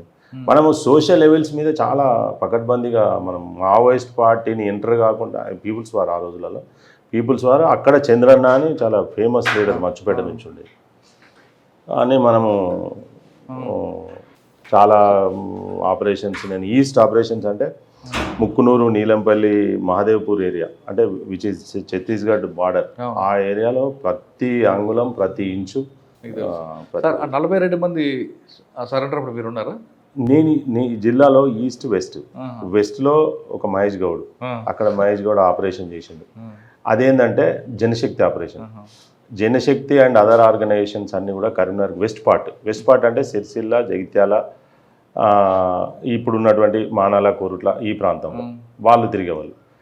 అక్కడ మావోయిజం ఉన్నప్పటికీ కూడా వీళ్ళు ప్రామినెంట్ వేములవాడ ఏరియా ఇదంతా కూడా మరి ఇదంతా కూడా వాళ్ళ ఆపరేషన్లు ఉండేది. అదే మన మంతిని అంటే కమాన్పూర్ పెద్దపల్లి నుంచి గోదావరికని, పెద్దపల్లి, మంతిని, కాటారం, మాదేవ్పూర్, అడవి ముత్తారం ఈ ఏరియాస్ అన్నీ కూడా మావోయిస్టు అంటే పీపుల్స్ వరకు పూర్తి పెట్టని కూడా లేదు. ఇక్కడ ఆ ఆర్గనైజేషన్ లేదు, ఈ ఆర్గనైజేషన్ అంతా కూడా ఇట్లా ఉండేది. అక్కడి నుంచి ఎక్కడికి వచ్చారండి? అక్కడి నుంచి నేను కరీంనగర్ 1 టౌన్కి వచ్చిన. ఏమంటే అంటే అక్కడ బాగా పనిచేసిన అనే దాని మీద సార్ ఓ నైట్ ఫోన్ చేసిండు, ప్రవీణ్ సారే ఫోన్ చేసి మహేష్ ఎక్కడికి వెళ్ళదలుచుకున్నావు నువ్వు అని అంటే, సార్ మీ ఇష్టం సార్ అని నేను అన్నా. లేదు నువ్వు చెప్పు, నీకు ఎనీ పోస్టింగ్ నువ్వు చూజ్ చేసుకుని నువ్వు జిల్లా లేదనే చెప్పుకో అంటే, నేను హుజరాబాద్ ఇస్తే బాగుంటుంది సార్, మా వరంగల్కు దగ్గర నేను రావడానికి అంటే, నీకు కనీసం పోలీస్ స్టేషన్ కూడా చూజ్ చేసుకోలేదు అని చెప్పేసి ఆయన కన్మేర్ అంటాను ఇది ఎలివేటెడ్ పోలీస్ స్టేషన్ జిల్లా హెడ్ క్వార్టర్ అది ఇలాంటి ఆఫీసర్ అక్కడ ఉండాలి నువ్వు వచ్చేయి అక్కడికి అని చెప్పేసి వన్ టౌన్ తర్వాత అండి వన్ టౌన్ తర్వాత నేను జగిత్యాలకు వెళ్ళిన జగిత్యాల ఇప్పుడు ఉన్నటువంటి చౌహాన్ సార్ అడిషనల్ డీజీ గారు sir was SP and Anuradha madam అని డిఐజీ ఉండేది అక్కడి నుంచి నేను జగిత్యాల ఎస్ఐకి వెళ్ళిన అక్కడ 2 years 6 months చేసిన తర్వాత ఎలక్షన్ల పీరియడ్ వచ్చింది ఎలక్షన్ వస్తే నేను కోరుట్ల ట్రాన్స్ఫర్ అయినా కోరుట్లలో 1 year ఉన్న తర్వాత ఒక సబ్ డివిజన్లో ఒక ఎస్ఐ 3 years ఉండరాదు 3.5 years అయిపోయింది అప్పటికే నాకు మళ్ళీ నేను రీపోస్టెడ్ టు కరీంనగర్ రూరల్లో పనిచేసిన అచ్చా సార్ జగిత్యాల మూమెంట్ ఉంది మెయిన్ క్యాటర్లంతా అక్కడ షెల్టర్స్ టాప్ లీడర్స్ అంతా కానీ ఇంకో కొన్ని ఇష్యూస్ ఉంటాయండి ఒకవైపు కమ్యూనలు మరోవైపు గల్ఫ్ ఉద్యోగాలు పేరు మోసాలు కోరుట్ల వైపు ఒక వ్యభిచార వీధి తర్వాత మెయిన్ టెంపుల్స్ అన్నీ కూడా మెయిన్ రోడ్డు ఉంటాయి కొండకట్టు కానీ లేదా ధర్మపురి టెంపుల్ కానీ ఇవన్నీ కూడా ఒక బావి ఉంటుంది ఆ బావి దగ్గర ల్యాండ్ ఇష్యూస్ ఉంటాయి ఇవన్నీ ఎలా షార్ట్ అవుట్ తీసుకొచ్చారు నేను ఎస్ఐ జగిత్యాలు ఉన్నప్పుడు మీరు అన్నట్టుగా మంచినీళ్ళ బావి ఏరియా తర్వాత దాటగానే ఈ వేశ్యాగృహాలు తర్వాత గల్ఫ్ సమస్యలు ఫినాన్స్ సంస్థలు అప్పుడే చంద్రశేఖర్ అని అప్పటికే కేసులని కోరుట్ల ఫైనాన్స్ అని ఒకటి ఉండేది ఆ డైరెక్టర్ల మీద సో మెనీ కేసెస్ రిజిస్టర్ అయినాయి తర్వాత అక్కడ ఉన్నటువంటి వాళ్ళందరూ కూడా గల్ఫ్కు ప్రతి ఇంటికి ఒకరు పోయేటువంటి సందర్భము అలాంటి కేసులు తర్వాత వాళ్ళని తీసుకుపోయి అక్కడ చీట్ చేయడము తర్వాత passport issues so many issues apart from this naxalite దీంతో పాటు కమ్యూనల్ టౌన్లో ముస్లిం మెజారిటీగా ఉంటే ఒక కన్సిడరబుల్ స్ట్రెంగ్త్ ఉంటుంది వాళ్ళది అలాంటి పొలిటికల్ ఇష్యూస్ ఉండేవా పొలిటికల్ ఇప్పుడు జీవన్ రెడ్డి సార్ అప్పుడు కాంగ్రెస్ పార్టీలో ఆయన ఈ వాజ్ ఎమ్మెల్యే నేను ఉన్నప్పుడు తర్వాత ఆయన మినిస్టర్ ఉండే R&B మినిస్టర్ ఉండే తర్వాత రమణ సార్ ఇప్పుడు ఉన్నటువంటి బీఆర్ఎస్ పార్టీలో ఉన్నటువంటి ఆయన తెలుగుదేశం పార్టీలో ఆయన అపోజిషన్ ఇవన్నీ ఎలా షార్ట్ అవుట్ చేసుకొచ్చారండి అంటే యాజ్ ఏ సబ్ ఇన్స్పెక్టర్ ఆ రోజులలో అంటే అది పెద్ద పోలీస్ స్టేషన్స్ ఇవన్నీ కూడా అంటే జిల్లాలో కొంత పేరుండి ఇట్లాంటి పనులు చేసి ఇప్పుడు నేను ఒక ఆపరేషన్ మీకు ఎస్ఐలు చేసే పని కాదు అది ఆయన నేను మంత్రి ముత్తారం ఏరియాలో ఆ రకంగా ఒక ప్రోగ్రెసివ్ ఐడియాలజీ తోటి పనిచేసినాం అది ఆఫీసర్స్ అందరు కూడా విత్ కోఆపరేషన్ ఆఫ్ ఆఫీసర్స్ ఇప్పుడు ఉన్నటువంటి మన డిఐజీ గారు అప్పుడు నాకు డిఎస్పీ చౌహాన్ సార్ ఇప్పుడున్న మహబూబ్నగర్ డిఐజీ గారు నాకు డిఎస్పీ ఎల్ఎస్ చౌహాన్ గారు నాకు డిఎస్పీ అక్కడ గోదర్ఖండ్ డిఎస్పీ ఉండే తన పీరియడ్లో నేను ఆ ఇండ్లు కట్టింది అదంతా కూడా సార్ కూడా అలా పార్ట్ కానీ ఒక ఇష్యూ ఫోకస్ చేసి ఇక్కడ మీకు డైనమిషన్లు కనిపిస్తున్నాయి కదా ఇక్కడ అదే మల్టిపుల్ ఇప్పుడు ఆ రోజులలో ఉన్నటువంటి డిమాండ్స్ అన్నీ కూడా ఒక SHO 100% ట్యాకిల్ చేయాల్సిందే ఇన్ఫర్మేషన్ లాగాల్సిందే ఉన్న సిస్టమ్ను ఉపయోగించుకోవాల్సిందే డ్రైవ్ చేయాల్సిందే అది ఆ రోజులలో ఉన్నటువంటి డిమాండ్ అది అట్లనే పనిచేయాల్సినటువంటి పరిస్థితి there is no alternative arrangement అంటే నిజంగానే వర్టికల్స్ అయిపోయినాయి ఒక డిఏ వచ్చిండు ఇంకో సెకండ్ ఇన్స్పెక్టర్ వచ్చిండు ఇంకొక ఆయన ఉన్నాడు మనకి సపోర్టివ్ ఏజెన్సీస్ ఉన్నాయి అదర్ వింగ్స్ పనిచేస్తాయి అంత సార్ ఈ మల్టీ డైమెన్షనల్ మీకు బాగా ట్రబుల్ వచ్చింది ఎక్కడ ఉందండి అంటే ఏ సబ్జెక్ట్లో ఎక్కువ వచ్చేది అంటే అలవాటు పడిపోయినాం అంటే ఎక్కడ వచ్చేదంటే మీరు అనేది చాలా గుడ్ క్వశ్చన్ అదేంటంటే ఎక్స్ట్రీమిజంలో పనిచేసేటప్పుడు మనకు ప్రజలకు ప్రాపర్టీ అఫెన్సెస్ టౌన్లలో పనిచేస్తూ ఎక్స్ట్రీమిస్ట్ వర్క్ చేసేది మేము as a Karimnagar 1 town SI నేను టౌన్లో ఎక్కువ తక్కువ పని చేసేది నన్ను I use to go every 15 days ఫార్ట్నైట్కి ఒకసారి నేను రైడ్స్కి పోయేటోని టౌన్ ఎస్ఐగా రైడ్స్ పోరాదు యాక్చువల్లీ ఇంత బిజీ పొల్యూషన్ కలెక్టరేట్ అక్కడే ఉంటుంది డిఐ జాబ్స్ అక్కడే ఉంటుంది OSD జాబ్స్ అక్కడ ఆపరేషన్స్ అక్కడి నుంచే నడుస్తాయి చాలా బిజియెస్ట్ దిస్ థింగ్ అయినప్పుడు కూడా నేను ఆపరేషన్స్కి పోవాల్సిన పరిస్థితి ఉండేది నేను 1 town నుండే నేను 2 encounters 3 encountersలో పార్టిసిపేట్ చేసిన అంటే మీరు అర్థం చేసుకున్నారు అట్లా మాకు ఇక్కడ ప్రాబ్లం వచ్చేది ప్రాపర్టీస్ పోయేది దొంగతనాలు అయినప్పుడు డిటెక్షన్కు మళ్ళీ సబ్ ఇన్స్పెక్టరే కావాలి అప్పుడు మళ్ళీ వేరే ఏజెన్సీ లేదు నిజంగానే ఒక డిటెక్టివ్ వేరే ఉంది లేకపోతే క్రైమ్ వర్క్ చేసేవాళ్ళు అట్లా ఏం అంత లేదు అప్పుడు మళ్ళీ దాని వెంటబడి వాపి దాకా మీకు నాగ్పూర్ నుంచి బుట్టిబోరి వార్దా అక్కడ ఎక్కడ ఇప్పుడున్న డయ్యూ డామన్ దాకా పోయి ఓ బస్ వేసుకొని పోయి దాంట్లో వాళ్ళందరినీ పికప్ చేసుకొని అక్కడ డర్టీయెస్ట్ ప్లేస్ అది డర్టీయెస్ట్ ప్లేస్ ఆఫ్ ఇండియా ఇండియాలో ఉన్నటువంటి చెత్త అంతా అక్కడే తయారవుతుంది. దాన్ని తీసి మళ్ళీ రీసైకిల్ చేస్తారు, అక్కడికే చెత్త చేరుతుంది. ఈ చెత్త చేరే క్రమంలో వీళ్ళందరూ అక్కడ పోయి దొంగలంతా అక్కడ జమ అయిపోతారు. అదొక పెద్ద హబ్బు అది. అక్కడ మేము నైట్ ఆపరేషన్ చేసి తీసుకొచ్చిన సందర్భాలు వాళ్ళ దగ్గర 3, 4, 5 కేసెస్ రికవరీస్ చేసి 100 కేసులు చేసినటువంటి హిస్టరీ. జగిత్యాల అసలు జగిత్యాల అది హెవెన్ ఫర్ అంటే వీటికి దొంగతనాలు చేయడానికి. దొంగలకు కాదు, మీకు బాగా ఎక్స్పీరియన్స్ ఉన్నట్లుంది. అదే నేను ఏం చెప్తున్నాం, అట్లా అంత ర్యాంపాంట్ దొంగతనాలు అయినప్పటికీ కూడా ఎందుకైతే అంటే నేను దొంగలను ఇంటరాక్ట్ చేసినప్పుడు వాళ్ళు చెప్పేటోళ్ళు ఏమని, అరే సార్ వీళ్ళు మేము ఏ దొంగ ఎఫర్ట్ సేమ్ సార్, మేము కొడతాం, ఏ ఇల్లు అయినా కూడా సేమ్ తాళం వల్ల కొట్టాలి, లోపడి పోవాలి. ఇప్పుడు అదే వేరే ప్రాంతంలో మేము చేస్తే ఆడ 2 తులాల బంగారం కూడా మాకు దొరకదు. ఇక్కడైతే ఖచ్చితంగా 4-5 తులాల బంగారం దొరికిపోతుంది. ఎందుకంటే వీళ్ళు గల్ఫ్లు ఉంటారు కాబట్టి కొంత తీసుకొచ్చి పెడతారు. అంత వాళ్ళకు ఐడియాతోటి ఎక్కువ ఇక్కడ చేసేటోళ్ళు. ఇంకోటి లేడీస్ ఉంటారు ఇన్మేట్స్లో, వీళ్ళందరూ ఎవడో ఒకడు మగోళ్ళు ఉంటేనేమో భయపడతారు. ఎవడైనా దొంగ వాడు ఆడవాళ్ళు ఉంటారు అనే కాన్సెప్ట్ తోటి లోపల జరగడం, వాళ్ళ మీద చైన్లు స్నాచ్ చేయడం, ఇట్లాంటి చాలా అఫెన్స్లు ఉండేవి అప్పుడు. అయినా కూడా మేము ఆ దొంగల మరి అని ఇప్పుడు మీరు చెప్పారు ఏది మన కొండగట్టు పక్కకు ఆ మూల మీద అడ్డం తాడు పెట్టి దొంగతనాలు చేసేటోళ్ళు, కింద పడేసి వచ్చేటోళ్ళను 2 వీలర్ కొట్టి తీసుకెళ్ళాలి. అట్లాంటి వాటిని కూడా మేము చేసినాం. జగిత్యాల మంచి జగిత్యాల తర్వాత అంటే జగిత్యాల తర్వాత కోరుట్ల 1 ఇయరే ఉన్నాను నేను. అంటే ఆ డివిజనే కాబట్టి అక్కడ ఆ ప్రాంతంలో. తర్వాత ఎంబడి అగైన్ పోస్టెడ్ టు కరీంనగర్. అప్పుడే మూవ్మెంట్ స్టార్ట్ అయింది తెలంగాణ యాజిటేషన్. ఇక తెలంగాణ యాజిటేషన్ ఇక మీకు చెప్పాల్సిన అవసరం లేదు. కరీంనగర్లో వి ఫేస్డ్ ఏ లాట్. అంటే మాకు తెలంగాణ రావాలని ఒక పక్క, ఆఫీసర్స్ ఇన్స్ట్రక్షన్స్ అమలు చేయాలనేది ఇంకొక పక్క. ఒక కన్ను ఏడుస్తూ ఒక కన్ను నవ్వుతూ పనిచేస్తారు చూసారా, అట్లా మేము పనిచేసేవాళ్ళం. అంటే తెలంగాణ బిడ్డలుగా మాకు తెలంగాణ రావాలని ఒక పెద్ద ఆరాటం. తెలంగాణ రాకపోతే ఎట్లా, మనం తెలంగాణ కొరకు ఫైట్ చేసేటోళ్ళనే అరెస్ట్ చేయాల్సిన పరిస్థితి, మేమే అరెస్ట్ చేయాల్సిన పరిస్థితి. ఇట్లా రకరకాల. అప్పుడే కేసీఆర్ గారు కూడా అక్కడే అరెస్ట్ అయ్యాడు. కుతీగలగుట్టపల్లి నేనున్న రూరల్ పోలీస్ స్టేషన్ ఏరియాలో అది వచ్చేది. అప్పుడు 2009లో అరెస్ట్ అప్పుడు నేనే కేసీఆర్ గారికి తీసుకొస్తాను క్రమంలో ఒకేసారి అందరూ కూడా రావడం, ఆయన్ని ఆ మాబ్లోకి వెళ్లకుండా ఖమ్మం తరలించడంలో ఒక సీన్ జరుగుతుంది, అది గుర్తుందా? నేను అల్గునూరు చౌరస్తాలో ఉన్నా. I was present there because నా ఏరియా నుంచే మూవ్ అయింది తీసుకొచ్చి. అది ఆఫీసర్స్ నిర్ణయం తీసుకున్నారు, ఖమ్మం తరలించాలని. ఒక డిఎస్పీ ర్యాంక్ ఆఫీసర్స్ వాళ్ళని డిప్యూట్ చేయడం జరిగింది కొంత స్పెషల్గా. తర్వాత ఒక డీజీ లెవెల్లో, అడిషనల్ డీజీ ఎన్టీ లెవెల్లో, పెద్ద లెవెల్లో జరిగినటువంటి ఆపరేషన్స్ కాబట్టి నేను అప్పుడు ఎస్హెచ్ఓ మాత్రమే కాబట్టి అంత నాకు డీటెయిల్గా డీప్గా లోపటి ఇన్స్ట్రక్షన్ నాకు తెలియకపోవచ్చు. కానీ ఆ incident happen at the time, నా లిమిట్స్ నా టైం. ఓకే. తర్వాత అండి, ఆ తర్వాత నాకు ప్రమోషన్ వచ్చిందండి. ప్రమోషన్ వచ్చి I was posted to Godavarikhani అంటాం. అక్కడే ఉందండి గోదావరిఖని అంటాం. ఇక డిఫరెంట్ ఛాలెంజింగ్. అంటే నా లైఫ్లో మీరు ఎప్పుడైనా కూడా గోదావరిఖనికి ఏ పబ్లిక్లా నేను మైక్ ముందు మాట్లాడుతున్నా, ఎనీ టైం ఇంకొక 10 సంవత్సరాల వరకు కూడా, నా తర్వాత ఇంకొక 10 సంవత్సరాలు వెనుకకు తీసుకుంటే 20 సంవత్సరాలు వెనుకకు తీసుకుంటే ఒక ప్రకాష్ రెడ్డి సార్ పేరు వినబడుతుంది, ఒక వెంకటరెడ్డి సార్ పేరు వినబడుతుంది. వాళ్ళని నాకు కూడా తెలియదు వాస్తవంగా.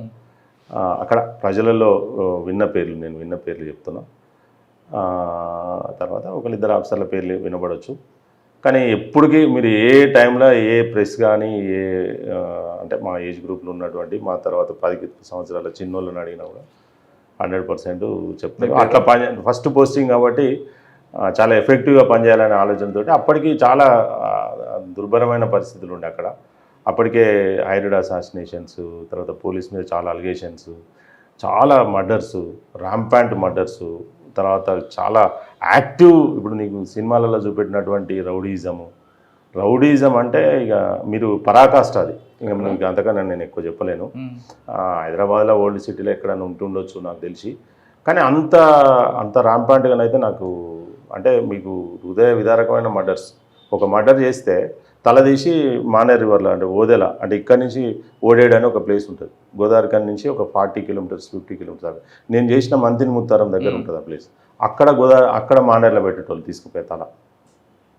అంత కటింగ్ కొడితే మొత్తం తీసుకుపోయి మెడల్ కోసుకున్నాడు, డేలో స్టాప్ చేసుకున్నాడు. ఎందుకంటే అంతగా వైలెన్స్ తయారైంది అక్కడ? అక్కడ ఈ కార్మిక పిల్లలు అంతా కూడా ఇప్పుడు లేదు, తర్వాత అది చాలా మార్పులు వచ్చినాయి ఈ మధ్య కాలంలో. ఆ సింగరేణి కల్చర్లో ఏమవుతుందంటే, సింగరేణిలో ఒక బస్తీ కల్చర్ ఉంటుంది. అంటే ఒక్కొక్క ఇల్లు దగ్గర ఇల్లు ఉంటాయి. తర్వాత ప్రతి ఇంటికి ఒక 50,000 నుంచి ఒక 70,000 రూపాయలు 100% వస్తాయి. ఎక్కడ కరువు ఉండని, ప్రపంచంలో ఏదైనా మునిగిపోని, ఎక్కడ పంటలు పండకపోని, వాళ్ళకు మాత్రం ఫినాన్షియల్గా ఎకనామికలీ వాళ్ళకు మంచి ఇల్లు గడుస్తుంది. అంత ఇల్లిటరేట్ తట్టెత్తిపోసేటువంటి తండ్రి, తెలియని అమ్మ, వీడు స్టైల్గా 10వ తరగతి చదువుకొని ఫెయిల్ అయ్యి ఒక లవ్, అప్పటికే అట్లా అట్రాక్షన్స్ అన్నీ, అవైలబిలిటీ, డబ్బు ఎంతో కొంత ఇంట్లో వాని అవసరాలకు కావచ్చు, బట్టలకు, చిరంజీవి స్టైల్లో ఒక సినిమా యాక్టర్ స్టైల్లో తయారు కావడము, ఆ సినిమాలు చూడడము, ఆ సినిమాలాగా దాదాగిరి స్టార్ట్ చేయడము. ఈ వాడ ఇప్పుడు Ramesh Nagar, Tilak Nagar, Franklin colony, GM colony, ఇట్లా గ్యాంగ్స్ అన్నట్టు, గ్యాంగ్స్ వారు లాగా ఒకరి మీద ఒకడు చేసుకోవడము, వీడు వాడిని చంపడము, వాడు వీడిని చంపడము, పోలీస్ స్టేషన్ ముందటనే మర్డర్లు చేయడం. అసలు మీకు ఒకసారి చేయాలి. అది పెద్ద సినిమా 2-3 సినిమాలు చేయొచ్చు. పార్ట్ 1, పార్ట్ 2, పార్ట్ 3 అని చేయొచ్చు అక్కడ. మరి ఆ ఛాలెంజ్ ఎలా తీసుకున్నారు మీరు? ఛాలెంజ్ అంటే ఇక నా జీవితంలో నాకు ఎప్పటికీ ఎవర్ గ్రీన్, ఎప్పటికి గుర్తుండేటువంటి పోలీస్ స్టేషన్ అండ్ ప్రజలు నన్ను కూడా ఎప్పటికి గుర్తుంచుకుంటారని నేను అనుకుంటున్నా. అట్లనే నా పోలీసింగ్ ఉండేది అక్కడ. ఎవరు డిఎస్పీ? ఎవరు? డిఎస్పీ ఉదయ్ కుమార్ రెడ్డి అని. ఇప్పుడు మీరు అడగండి సార్ని, కూడా ఇక్కడ భద్రతలో ఉన్నారు. ఇప్పుడు భద్రతా ఆఫీసర్గా రిటైర్డ్ అయ్యిండు. బట్ అక్కడ is a very good. Adilabad చేశారు ఆయన? Adilabad SP, Medak SP. ఆయన నాకు డిఎస్పీ, నేను ఇంటర్ కూడా చేశానండి. అంటే తీసుకురావడం తన్నడమేనా, ఇంకేముంది? ఇక అంటే మీరు రౌడీలను అంటే నేనున్న పీరియడ్లో రౌడీ అనేటోడు అడుగు పెట్టాలంటే మన పర్మిషన్ ఉండాలి, పోలీసే ఉండాలి, ఉంటే పోలీసే ఉండాలి. లేదు అంతే, కరెక్ట్ చెప్పారు మీరు. అట్లనే చేసినాము. అట్లనే ఒక రౌడీ షీటర్ ఎన్కౌంటర్ కూడా జరిగింది నా పీరియడ్లోనే. అక్కడ గోదావరిలో రౌడీలందరూ కూడా వాళ్ళ పనులు వాళ్ళు చేసుకోవడానికి విశాఖపట్నము, ఒరిస్సా, ఇతర రాష్ట్రాలకు కూడా రాలేదు, ఇన్యాక్టివ్ కూడా అయిపోయింది.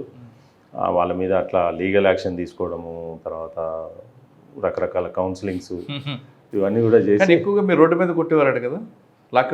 అంటే మనము ఆ రోజులలో, ఇప్పుడు ఉమెన్ రైట్స్ కానీ ఇట్లాంటి ఈ రోజులలో మనం మాట్లాడితే మనం ఏది కూడా ఒకటి కూడా ఆ రోజు చేసినటువంటి చేయలేము. బట్ అక్కడ ఆ ట్రీట్మెంట్ అనేది అవసరం, అది అనిపించింది నాకైతే అప్పుడు. ఆ రోజులలో అది నడిచింది. కానీ ఇప్పుడు అంటే రౌడీని కొట్టకుండా అరెస్ట్ చేసి పంపొచ్చు కదా అంటే కొంతమంది వాదిస్తారు. అంటే అందరూ అరెస్ట్ చేసిండు, ప్రతిసారి మర్డర్ అయింది. ఇప్పుడు 6వ మర్డర్ అయినాక 7వసారి నేను అరెస్ట్ చేస్తే 8వ మర్డర్ అవుతుంది, అంతే. దాని మేక్స్ నో డిఫరెన్స్. ఇప్పుడు డిఫరెన్స్ అనేది చూసుకోలేదా ఒక పోలీస్ ఆఫీసర్? మరి ఎట్లా నాకేమన్నా జరిగినా మంచిదే కానీ ఏమన్నా ఆగుతుందా ఇది అనేది కూడా చూసుకోవాలి కదా. ఇప్పుడు ఏదో అబెట్మెంట్ లెక్క నేను చేసిన, నా తర్వాత ఇంకోళ్ళు వచ్చి చేసింది, ఏం జరిగింది?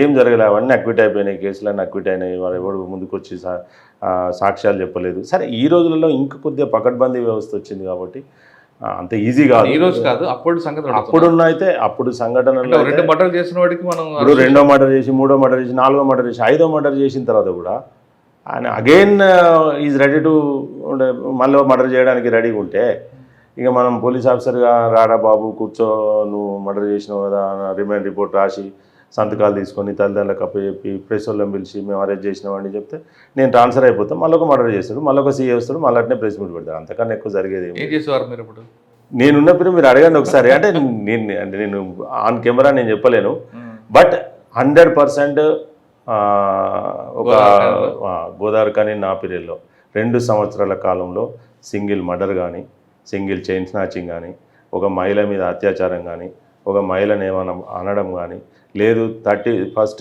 దావతులు, 31st రోజు ర్యాంపాంట్ ఆడ కొట్లాటలు అది ఇది జరిగేది. ఒక్క మనిషి రోడ్డు మీదకి వచ్చి కేక్ కట్ చేసినట్టు కానీ లేదు. వినాయక చవితి అప్పుడు మేము ఇష్టారాజ్యంగా మేము వివరిస్తామని చేయడం కానీ ఒక్క ఇన్సిడెంట్ మీరు చెప్పమనండి ఎప్పుడైనా కూడా. నేను ఆన్ కెమెరా ఛాలెంజ్ చేస్తున్నా. ఓకే సార్, ఆ విషయం పక్కన పెడితే సింగరేణి కాలంలో నైట్ ఎగ్జిబిల్ ఎక్కువ అయ్యేవి, వార్డ్ నెంబర్ ఎలా 100% ఎస్బీలు అయ్యేటి నా పీరియడ్లో కొద్దిగా తగ్గినాయి అవి, ఎందుకంటే పెట్రోలింగ్ తర్వాత రకరకాల లోకల్ వీళ్ళంతా ఎఫెక్ట్ పడ్డది. రౌడీ షీటర్లను సార్ ఇట్లా చేసిండు, వీళ్ళు ఇట్లా చేసిండు. Counselling as well as same. ఇప్పుడు నేను ప్రవీణ్ సార్ పేరు చెప్పిన, ఇట్లా ఆయన అయితే ఎట్లయితే ఆపరేషన్ అండ్ ఇది ఎట్లయితే చేస్తాడో మనం కూడా అట్లా అది ఎన్నుకున్నాం. అంటే అసలు వీళ్ళకు తల్లిదండ్రులు తట్టెత్తిపోస్తారు. ఆయన లోపలికి దిగిండంటే ఎట్లా చనిపోయి వస్తాడో తెలియదు, బ్రతికొస్తాడో తెలియదు. ఒక ప్రకృతికి విరుద్ధమైనటువంటి వాతావరణంలో పనిచేయాల్సినటువంటి పరిస్థితి. ఈ గ్యాస్ లీక్ అయితే తెలియదు, ఎంతమంది చాలామంది చనిపోయిన అట్లాంటి పరిస్థితులలో ఒక కొడుకు బిడ్డను చదివించుకోవాలనే ఆలోచనతోటి అట్లా కష్టపడి పనిచేస్తూ ఉంటే వీళ్ళు ఇట్లా తయారవుతూ ఉన్నారని నేను ప్రతి కాలేజీ ప్రతి స్కూల్ నేను 50,000 మంది స్టూడెంట్స్ని నేను కౌన్సిలింగ్ చేసిన. మీరు నమ్ముతారా? అది 50,000 మంది అంటే దాదాపు ఒక 50 నుంచి 60 ఎడ్యుకేషనల్ ఇన్స్టిట్యూషన్స్కి పోయినా. నేను చెప్పిన మీరందరూ ఇట్లా, నేను అట్లాంటి మూలాలు ఉన్నటువంటి కుటుంబం నుంచి వచ్చి ఈరోజు నేను ఇన్స్పెక్టర్కి ఇక్కడ ఉన్నా. నేను తల్లిదండ్రులకు ఇంతో అంతో నేను డబ్బు పంపగలుగుతున్నా, ఇంత అన్నం పెట్టగలుగుతున్నా. మీరు కూడా అట్లాంటి పని చేయాలి. మీ తల్లి అట్లా కష్టపడి పని చేస్తే ఆ డబ్బులను మీరు దుర్వినియోగం చేస్తూ ఉన్నారు. మీరు ఇప్పటి నుంచి చదువుకోండి, ఇట్లాంటి క్రైమ్లో పార్టిసిపేట్ చేస్తే మాత్రం చాలా స్ట్రింజెంట్ యాక్షన్స్ ఉంటాయి అని మనం అట్లా కూడా గోదావరిఖండ్లో చేయడం జరిగింది. చాలా చాలా నాకు మనసుకు అంటే నాకు I'm very happy for that. అంటే నా జీవితంలో ఎప్పటికి గుర్తుంటుంది అది గోదావరిఖని. నేను నా డాటర్ హైదరాబాద్లో చదివితే ఒక కార్లో పోతుంది ఆమె, నేను ఒక కార్లో ఎక్కి పోతూ ఉంటే ఆ డ్రైవర్ తోటి ఎంగేజ్ చేయడానికి, అంటే వాళ్ళు కూడా సేఫ్టీ కొరకు ఆడపిల్లలు 3 ఎక్కిన తర్వాత పోలీసు టాపిక్ తీయాలనే ఆలోచన మా డాటర్కి ఉండేది ఎప్పుడు. అంటే పోలీసు ముచ్చట తీస్తూ ఉంటే ఎక్కడ అమ్మ మీది, మీరు గోదావరిఖని మీది అని అంటే, అవును గోదావరిఖని అని. ఎట్లా మహేష్ సార్ తెలుసా? ఎట్లా మహేష్ సార్ వాళ్ళ కొడుకు బిడ్డనే నేను అని. ఎట్లా మహేష్ సార్ డాటర్ నువ్వు అని చెప్పేసి ఆడు కొద్దిసేపు ఆపి సార్ ఇట్లా అట్లా అని చెప్తే మిగతా అమ్మాయిలు కూడా, ఇద్దరు ఉన్న అమ్మాయిలు కూడా నాతోటి అంకుల్ మీరు ఇట్లనట, మీరు ఇంత సాఫ్ట్గా అవపడతారు అట్లనట అని ఇట్లా. కానీ పోలీసింగ్ అనేది అలాగుంటారని పోలీసు, లేదంటే జనంకి కొంతమంది రౌడీలకు భయం ఉంటుంది.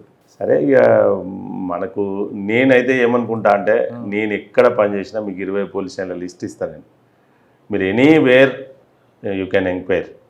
60% ఆఫ్ ది పీపుల్, 40 నాకు ఎప్పుడు చెప్పకపోవచ్చు, నేను మంచోని కాకపోవచ్చు, వాళ్ళకి ఇంకేమన్నా కావచ్చు. 60% మార్క్స్ అయితే నేను ఎప్పుడు దాన్ని చూసుకొని పనిచేసేది. ఒక 60 అట్లీస్ట్ మనకు 60 అయితే ఉండాలి. 70 వస్తాయి, రాకపోతే రావు కానీ అన్నట్టుగా.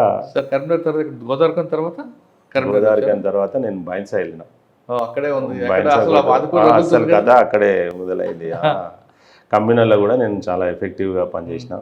నేను పనిచేసిన పీరియడ్లో అక్కడ సింగిల్ ఎఫ్ఐఆర్, కమ్యూనల్ ఎఫ్ఐఆర్ కాలేదు. సార్ కమ్యూనల్ ఎఫ్ఐఆర్ కాకపోయినా దాని రూట్స్ వేరేగా ఉంటాయండి. బైన్స్లో ఎక్కడ ప్రపంచంలో ఏ ఇష్యూ జరిగినా బైన్స్ అంటుకుంటుంది. సాయంత్రం అయితే బైకులు తగలబెట్టడం, లేదా మసీదులో రావులు, ఇటువంటి కల్చర్ ఉంటుంది. ఆ కల్చర్ని ఎలా పోస్టపడింది? మీకన్నా ముందు నుంచి నడుస్తుంది అది. మీరు ఒకటే గుర్తుపెట్టుకోండి, 1950 నుంచి నేను ఆ చరిత్రను ఫస్ట్ అక్కడ పోయిన తర్వాత నేను కమ్యూనల్ అనే యాంగిలే కొత్త. అంటే మేము కర్నూలులో పనిచేసినాము, కమ్యూనల్ ఫ్రంట్ ఉంది. అంటే కమ్యూనల్ అంటే మిక్స్డ్ పాపులేషన్ ఉన్నటువంటి ప్లేసెస్లో చాలా ఎఫెక్టివ్గా పనిచేయగలిగాం. కానీ మన దగ్గర ఈ ఎక్స్ట్రీమిజం కావచ్చు, సమదరి కావచ్చు, తర్వాత ఈ హిందుత్వ ఫోర్సెస్ కానీ ఇట్లాంటి అంత క్లాష్ అయినటువంటి సందర్భాలు ఉండకపోయేది. మేము పనిచేసే రోజుల్లో కొద్దిగా ఉన్నప్పటికీ కూడా మేము పిలిచి ట్యాకిల్ చేస్తే ఆడికాడికి సబ్సైడ్ అయిపోయేది. వినాయక చవితి కావచ్చు, సమదర్, రంజాన్ కావచ్చు, అవన్నీ. అట్లాంటి సందర్భం నుంచి ఎక్స్ట్రీమ్ దాంట్లకు నేను పోయినా. ఎక్స్ట్రీమ్ దాంట్లోకి పోయినప్పుడు మనం అసలు స్టడీ చేద్దాం ఒకసారి అసలు ఎందుకని అని చూస్తే వాస్తవంగా అక్కడ ప్రొయాక్టివ్గా ఉన్నటువంటి పోలీస్ ఆఫీసర్స్ చాలామంది, నాకు తెలిసిన ఆఫీసర్స్, నేను పనిచేసిన ఆఫీసర్స్ చాలామంది పనిచేసాను అక్కడ. వాళ్ళు పనిచేసినప్పుడు కాలేదు. మీరు చూడండి, రికార్డ్స్ తీసి చూడండి, కాలేదు. సరే, నేను మా ఆఫీసర్స్ని ఎవరినో నేను తప్పు పట్టట్లేదు. ఎవరైతే ప్రొయాక్టివ్ పోలీసింగ్ లేదు, ఎవరైతే యాక్టివ్, మీరు అన్నారు ప్రెస్ మీట్ పెట్టచ్చు కదా, వాళ్ళను రిమైండ్ చేయొచ్చు కదా అని, అట్లా ఎవరైతే ఉన్నారో ఆ టైంలో కొంత వాళ్ళు జరిగినాయి. అట్లా అక్కడ నేను ఛాలెంజింగ్ ఏంది అసలు, ఎవ్రీడే ఒక ఛాలెంజింగ్. అక్కడ భీమన్న ఒక ఎస్ఐ, మీరు భీమన్న అంటే ఆయన వెళ్ళిపోయాడు. నేనున్న సమయంలో పురుషోత్తం అని ఒక ఇన్స్పెక్టర్ ఉండేది, తర్వాత వాసుదేవరావు అని ఇంకో ఇన్స్పెక్టర్ పనిచేసిండు, తర్వాత నా దగ్గర రవిప్రసాద్, సంజీవ్, తర్వాత అక్కడ చాలామంది ఆఫీసర్స్ 10-12 మంది. మైన్స్లో ఆ ప్రాబ్లం సాల్వ్ అవ్వాలంటే కేసులు పెట్టాలి, రిమైండ్ చేయాలని కొంతమంది ఆఫీసర్లు అంటారు.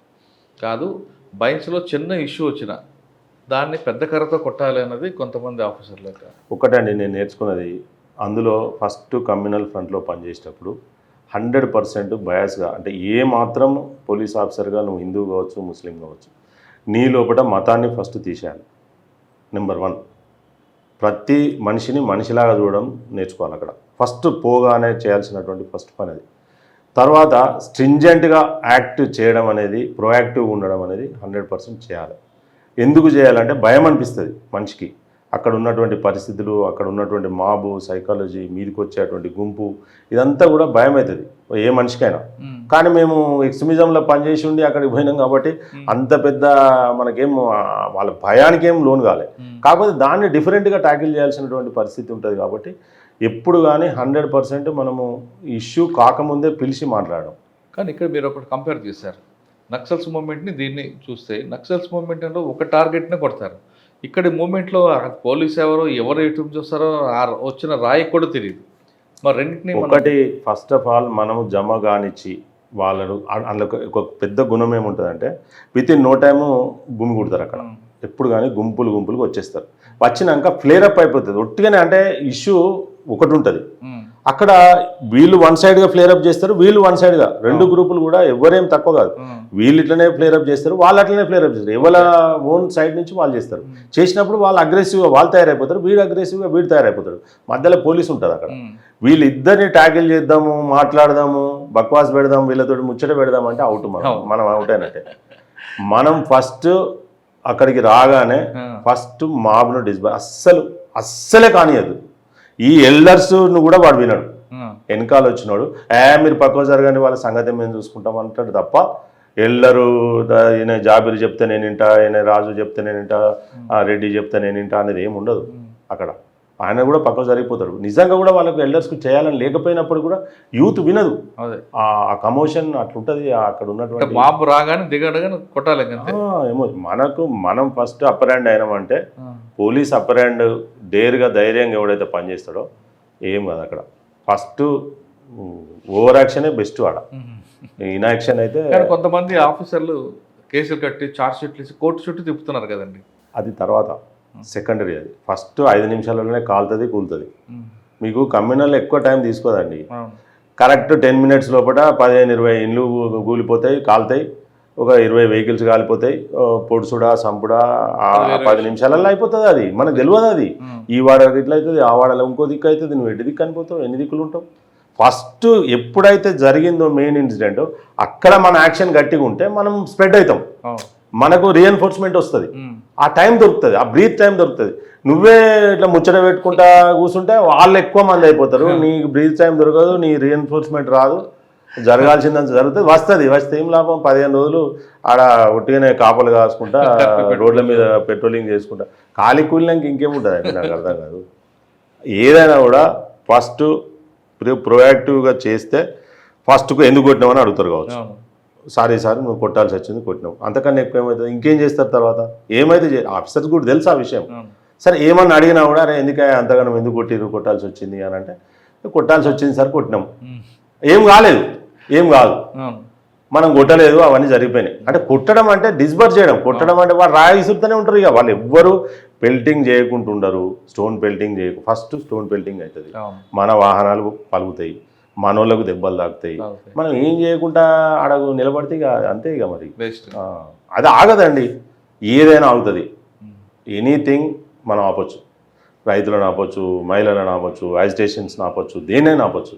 కానీ ఈ ఉన్మాదం, ఈ మత్తు అలా చేసేటువంటి వాటిని మనం చాలా స్ట్రింజెంట్గా ఉంటే, ఇద్దరిని ఈక్వల్గా చూసి, ఇద్దరు దాంట్లో ఎవరైతే అగ్రెసివ్గా అన్నెసరీగా ఇట్లాంటి వాటిలకు ఇండల్జ్ అవుతూ ఉంటారో వాళ్ళని ఫైండ్ అవుట్ చేసి మనం చేయగలిగితే లీగల్ యాక్షన్ చేయాలి.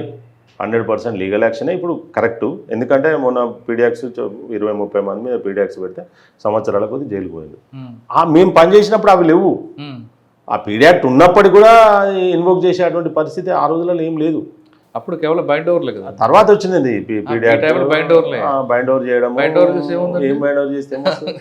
ఇప్పుడు పీడీ యాక్ట్ మీద మనకు మీరు చాలామంది పోలీస్ ఆఫీసర్స్ కొత్తగా వచ్చినటువంటి ఐపీఎస్ ఆఫీసర్లు 17-18 బ్యాచ్ అంతా కూడా అక్కడ అయినటువంటి ఇన్సిడెంట్లలో 15 రోజులు అక్కడ ఉండి ఎన్నో కేసులు ఇన్వెస్టిగేషన్ చేసి ఎన్నో కేసులు వీళ్ళందరికీ డివైడ్ చేసి ఇవ్వడం జరిగింది.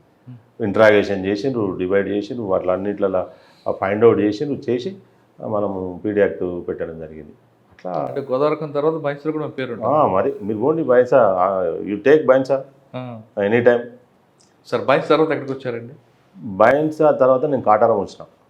దట్ ఈజ్ ఆల్సో అంటే నేను పోయిన పుష్కరాలలో మేజర్ ఘాట్స్ 4 తెలంగాణ రాష్ట్రంలో. 1 is Bhadrachalam, 2nd is Kaleshwaram, 3rd is Dharmapuri, 4th is Basara. 4 major ghats. ఇంకా సో మెనీ 30-40 ఘాట్స్ మొత్తం ఊరుకో ఘాట్ లెక్కనే ఆ గోదావరి పరివాహ ప్రాంతం అంతా కూడా ఘాట్స్ పెట్టారు. That is different. కానీ ఇంకోటి ఏంటంటే అన్నిటికన్నా ప్రత్యేకమైనటువంటి ప్రాంతం ఏంటంటే కాళేశ్వరం. త్రివేణి సంగమం ఉంది అక్కడ.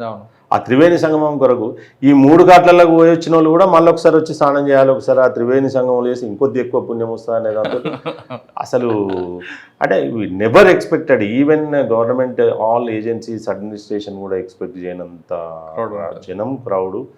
బంపర్ టు బంపర్ అండి, 30-40 కిలోమీటర్స్. అంటే మీరు యూ కెన్ ఇమాజిన్. ఇంకోటి అప్పుడు ఫారెస్ట్ క్లియరెన్స్ రాక అక్కడక్కడ సింగిల్ రోడ్లు. తర్వాత ఏంటంటే అది ఫారెస్ట్. ఇప్పుడు మహాదేవ్పూర్ నుంచి కాళేశ్వరం వరకు 17 కిలోమీటర్స్ ఉంటుంది. మొత్తం కూడా ఇది రేగడి మన్ని నేల. పక్కకు జరిగిందంటే కథం దిగబడిపోతుంది మనిషి. అట్లా చాలా అసలు ఫేస్ చేసారు. తర్వాత ఒక్క లక్ ఏమైందంటే మేము ఇన్ అండ్ అవుట్ పెట్టగలిగినాం అప్పుడు ఆ రోజులలో. పెట్టి ఒక పెద్ద బస్ స్టాండ్ ఏర్పాటు చేస్తే సరే ఆఫీసర్స్ కొంత కోపం చేసారు ఫస్ట్లో. ఇంత పెద్ద బస్ స్టాండ్ ఎందుకు ఇక్కడ, మీరు ఎందుకు చేసారు ఇంతగానం అనే కొంత విమర్శ వచ్చినప్పటికీ కూడా తర్వాత వాళ్ళే వచ్చి రియలైజ్ అయ్యారు, అరే మీరు ఇంత పెద్ద బస్ స్టాండ్ చేయకపోతే మన పరిస్థితి ఏమయ్యేది అని చెప్పేసి. One point of time night పోతే మేము 550 బస్సులు ఉన్నాయండి అక్కడ. 550 బస్సులు ఇట్లా ఉన్నాయి అక్కడ, ఎంటైర్ స్టేట్ నుంచి వచ్చిన బస్సులు. అంటే మరి 550 బస్సులు ఒక్కొక్కడ నిలబెడితే ఎంత ప్లాట్ఫామ్ కావాలి దానికి, మీరు అర్థం చేసుకున్నారు. అట్లాంటివి చేసినాం. కటారం తర్వాత అండి అక్కడి నుంచి నేను 9 months తర్వాత పెద్దపల్లికి వచ్చిన. పెద్దపల్లిలో కూడా అది డిఫరెంట్. మళ్ళీ మీకు బ్రిక్ లిన్స్ విపరీతమైనటువంటి ఒరిస్సా నుంచి ఛత్తీస్గఢ్ నుంచి వచ్చేటువంటి లేబరర్ ప్రాబ్లమ్స్.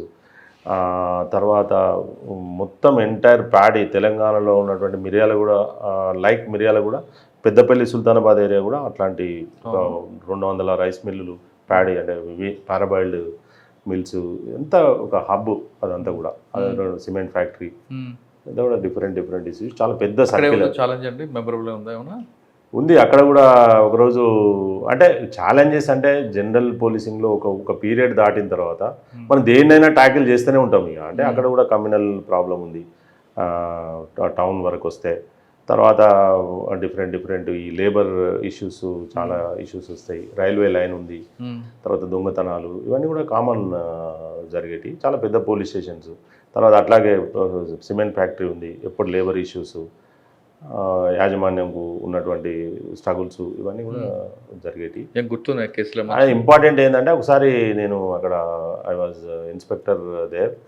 అక్కడ ఒక పార్దీ గ్యాంగ్ అంటే చాలా పెద్ద, మీకు తెలుసు, వాళ్ళు మర్డరర్స్. అంటే ఒక 20-30 కేసులలో ఉన్నటువంటి వాళ్ళు. శివకుమార్ సార్ అని ఇప్పుడు సార్ ఎక్కడ ఉన్నాడో సూపరింటెండెంట్ ఉండేది అక్కడ. జైలు నుంచి వాళ్ళు నైట్ 2 o'clock 1:30కి అట్లా పైకి వెళ్ళి దునికి తప్పించుకొని వచ్చారు వాళ్ళు. పెద్ద జైలు నుంచి కాదు, కరీంనగర్ జైలు నుంచి 30 kilometers కదా.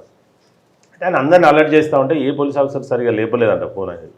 అంటే 3 o'clock 2 o'clock టైంలో చేస్తే చేయాలి, ఎక్కువ మంది చేస్తారు. నేను ఎందుకో నేను 2 తర్వాత ఏ ఫోన్ వచ్చినా కూడా జనరల్గా నేను లిఫ్ట్ చేస్తాను. ఎందుకంటే ఏదైనా కూడా కష్టం ఉంటే చేస్తారు. ఇక మనల్ని ఆట పట్టేయడానికైతే వాడు చేయడు ఆ టైంలో. సరే నేను కూడా మార్నింగ్ అవర్స్లో జనరల్గా లేచి నేను కొద్దిగా వర్కౌట్కి వెళ్ళి రన్ చేసే హ్యాబిట్ ఉండే.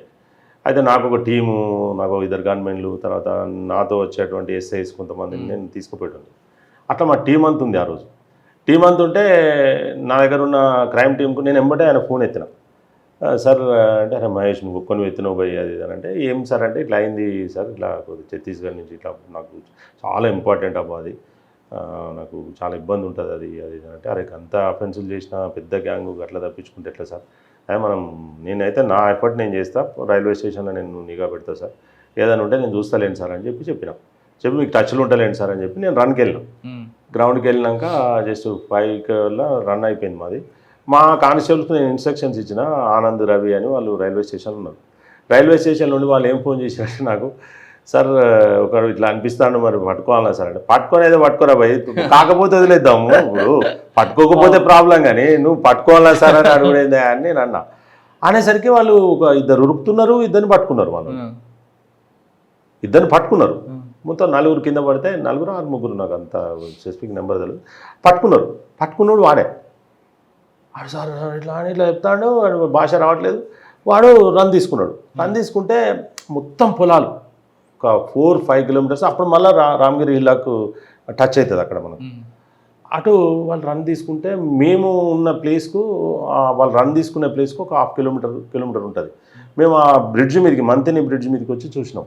చూసేసరికి ఇక నేను అప్పుడే షూ ఇప్పేసి అప్పటికి రన్ చేసి ఉన్నాం. మేము 5-6 పిస్టల్ తీసుకొని, ఒక పిస్టల్ అయితే ఉంటుంది కదా మన దగ్గర, పిస్టల్ తీసుకొని ఇక మరి వాళ్ళు డ్రీడెడ్ దిస్ థింగ్, వాళ్ళంతా చాలా అఫెన్స్లలో ఉన్నోళ్ళు అని మేము రన్ చేస్తున్నాం. మాకు వాళ్ళకు డిస్టెన్స్ తగ్గుతున్నది. పోయి నేను ఆ టైంలో ఆ చుట్టుపక్కల ఊళ్ళల్లో మనకు ఉన్నటువంటి క్లబ్స్, సర్పంచులు వాళ్ళకి వీళ్ళకి ఫోన్ కొట్టరా అని చెప్తూనే ఉన్నా. ఈ 4 ఊళ్ళకి కొట్టువాను, ఫస్ట్ 4 ఊళ్ళలో జనాలను అలర్ట్ చేయమని చెప్పి. 6 o'clock 5 o'clock అంటే అందరు ఇంకా అలర్ట్ కారు. పోయిన తర్వాత ఒక చేజ్ చేసి ఒక 4 kilometers తర్వాత వాళ్ళు ఒక అరటి తోట్ల పడిపోయింది మొత్తానికి. వాళ్ళకి ఎగ్జాస్ట్ అయినా అంటే 30 kilometers రన్ చేసుకుంటూ వచ్చిన వాళ్ళు కాబట్టి వాళ్ళకు ఎగ్జాస్ట్ అయిపోయారు. వాళ్ళకి ఏముంటుంది అలా పడిపోతే మేము పోయి చూసేసరికి మొత్తం ఇట్లా అందరిని పెట్టి ఇట్లా చూసినాం. అసలు ఆ రోజు కూడా ఏదో అయ్యేది అక్కడ, కాకపోతే ఏంటంటే అప్పటికే ప్రెస్ వాళ్ళు ఉరికొచ్చారు, అందరికి వచ్చి కెమెరాలు పెట్టి అందరినీ పట్టుకున్నాము. అప్పుడు జోయల్ సార్ ఎస్పీ ఉండే, జోయల్ సార్ కూడా ఒక అగైన్ అండ్ అగైన్ రిక్వెస్ట్ చేసి, అరే వాళ్ళని ఏమనకండి, మీరు వాళ్ళని ఏమనకండి, పట్టుకోరు కానీ ఏమనకండి అని చెప్పేసి. అంటే వాళ్ళను చాలా అద్భుతమైనటువంటి క్యాచ్ అది. స్టేట్ వైడ్ ఈ రోజులలో అయితే సోషల్ మీడియా, ట్విట్టర్లు మారుమూతలు మోగుతుండే. కానీ వాళ్ళు పట్టుకుంటే మిగతా దొంగల్లో దొరికే కదండి. వాళ్ళు ఫస్ట్ అవతల వ్యక్తిని కొట్టడమే అది. పార్టీ అన్న వాళ్ళ ఆర్జిన్లో ఉంది, గిరిజనులు కదా, జంతువు మీద అలా కొడతారు. ఖచ్చితంగా కొట్టడము. చిన్న 1 తులా గోల్డ్ కూడా ఒక మనిషిని చంపేస్తారు వాళ్ళు.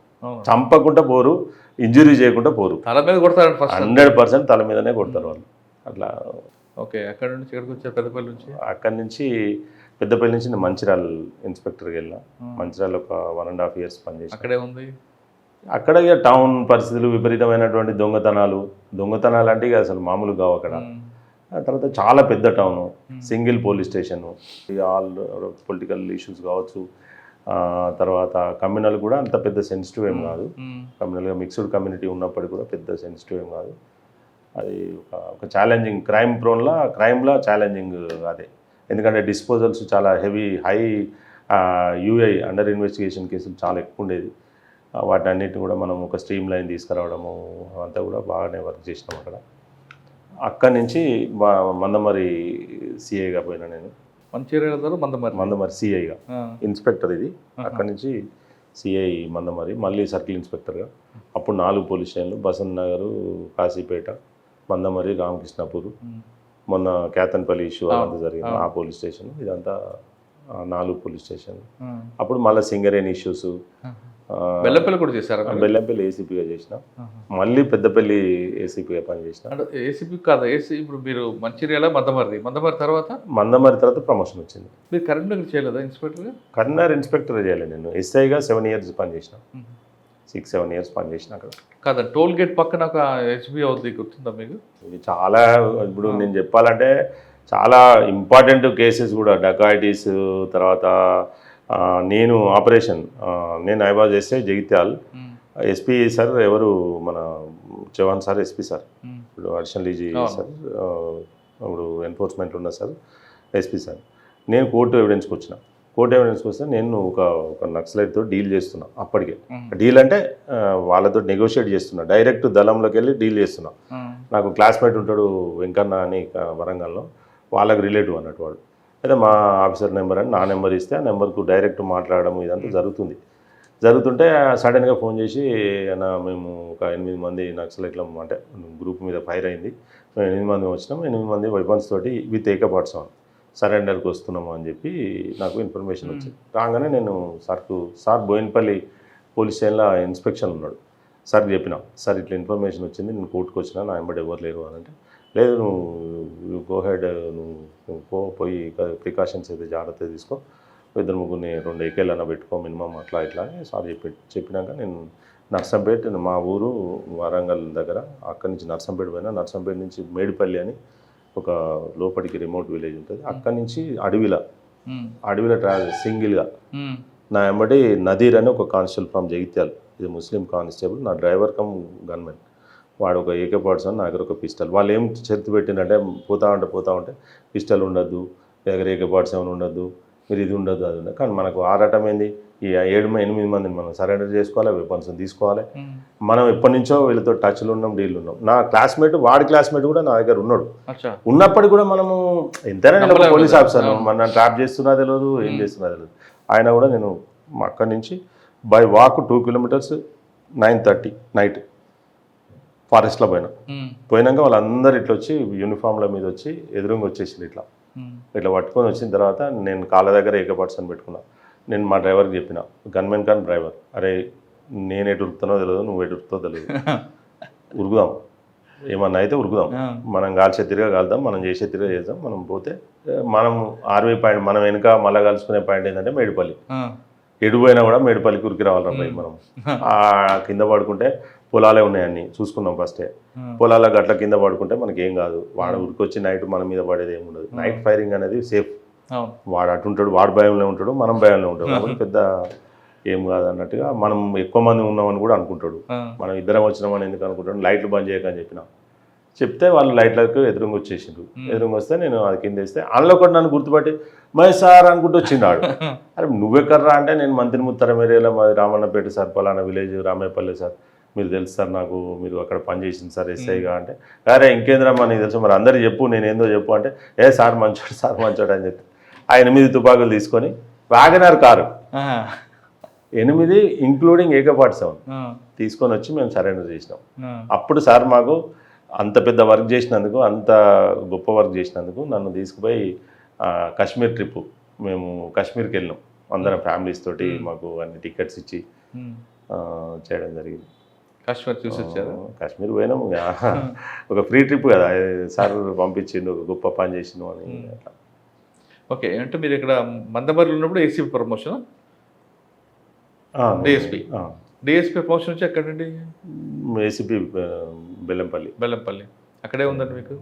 అక్కడే అంతే ఇష్యూస్ ఇవే సార్. ఇక పెద్ద 12 పోలీస్ స్టేషన్లు ఉన్నటువంటి సబ్ డివిజను, అక్కడ ఒక సిమెంట్ ఫ్యాక్టరీ, అక్కడ గోన్స్, తర్వాత రకరకాలైనటువంటి ట్రైబల్ అవి, తర్వాత నేతకాని సంఘాలు వాళ్ళకు ఉన్నటువంటి ఇష్యూస్, తర్వాత సింగరేణి ఇష్యూస్. తర్వాత చేశారంటే బెల్లంపల్లి నేను 1 year 2 months చేసిన. అక్కడి నుంచి ఇమ్మీడియట్గా ఇక్కడికి వచ్చిన, ఇక్కడికి పెద్దపల్లికి వచ్చిన. పెద్దపల్లికి ఏంటంటే అప్పుడే ఎలక్షన్, నేను ఆడ ఉండే పరిస్థితి లేదు. అప్పుడు నేను 5-6 years నుంచి కంటిన్యూస్ మంచిర్యాల చేసిన, ఇక్కడ చేసిన, అదే జిల్లాలో ఉంటే ట్రాన్స్ఫర్ 3 years లోపల అవుతాయని నేను ఉద్దేశంతో అడ్వాన్స్గా అవకాశం వచ్చింది. అప్పుడు మీరు బెల్లంపల్లి ACP ఉన్నప్పుడు అనుకుంటే చంద్రశేఖర్ రెడ్డి గారు ఐజీగా సారే ఉండే. నేను సిఏగా ఉన్నప్పుడు కూడా సారే ఉండే. 1.5 years సార్ దగ్గర పనిచేసినాను సార్. అక్కడ పెద్దపల్లి ACP ఎనీ సార్ ఆ సబ్ డివిజన్ అక్కడ నేను పనిచేసినప్పుడు ఎనీ లాకప్ డెత్ కావచ్చు, ఎనీ కస్టోడియల్ వైలెన్స్ కావచ్చు, ఇంకేదన్నా అయినటువంటి సందర్భాలలో ప్రతిసారి కూడా పోలీస్ ఆఫీసర్గా నేను పోలీస్ డిపార్ట్మెంట్ కొరకు 100% ముందుండి, నా ఏరియా కాకపోయినా నేను అక్కడ పనిచేసినటువంటి ఎక్స్పీరియన్స్ తోటి ఆఫీసర్స్ అందరు కూడా నన్ను డిప్యూట్ చేసేవాళ్ళు.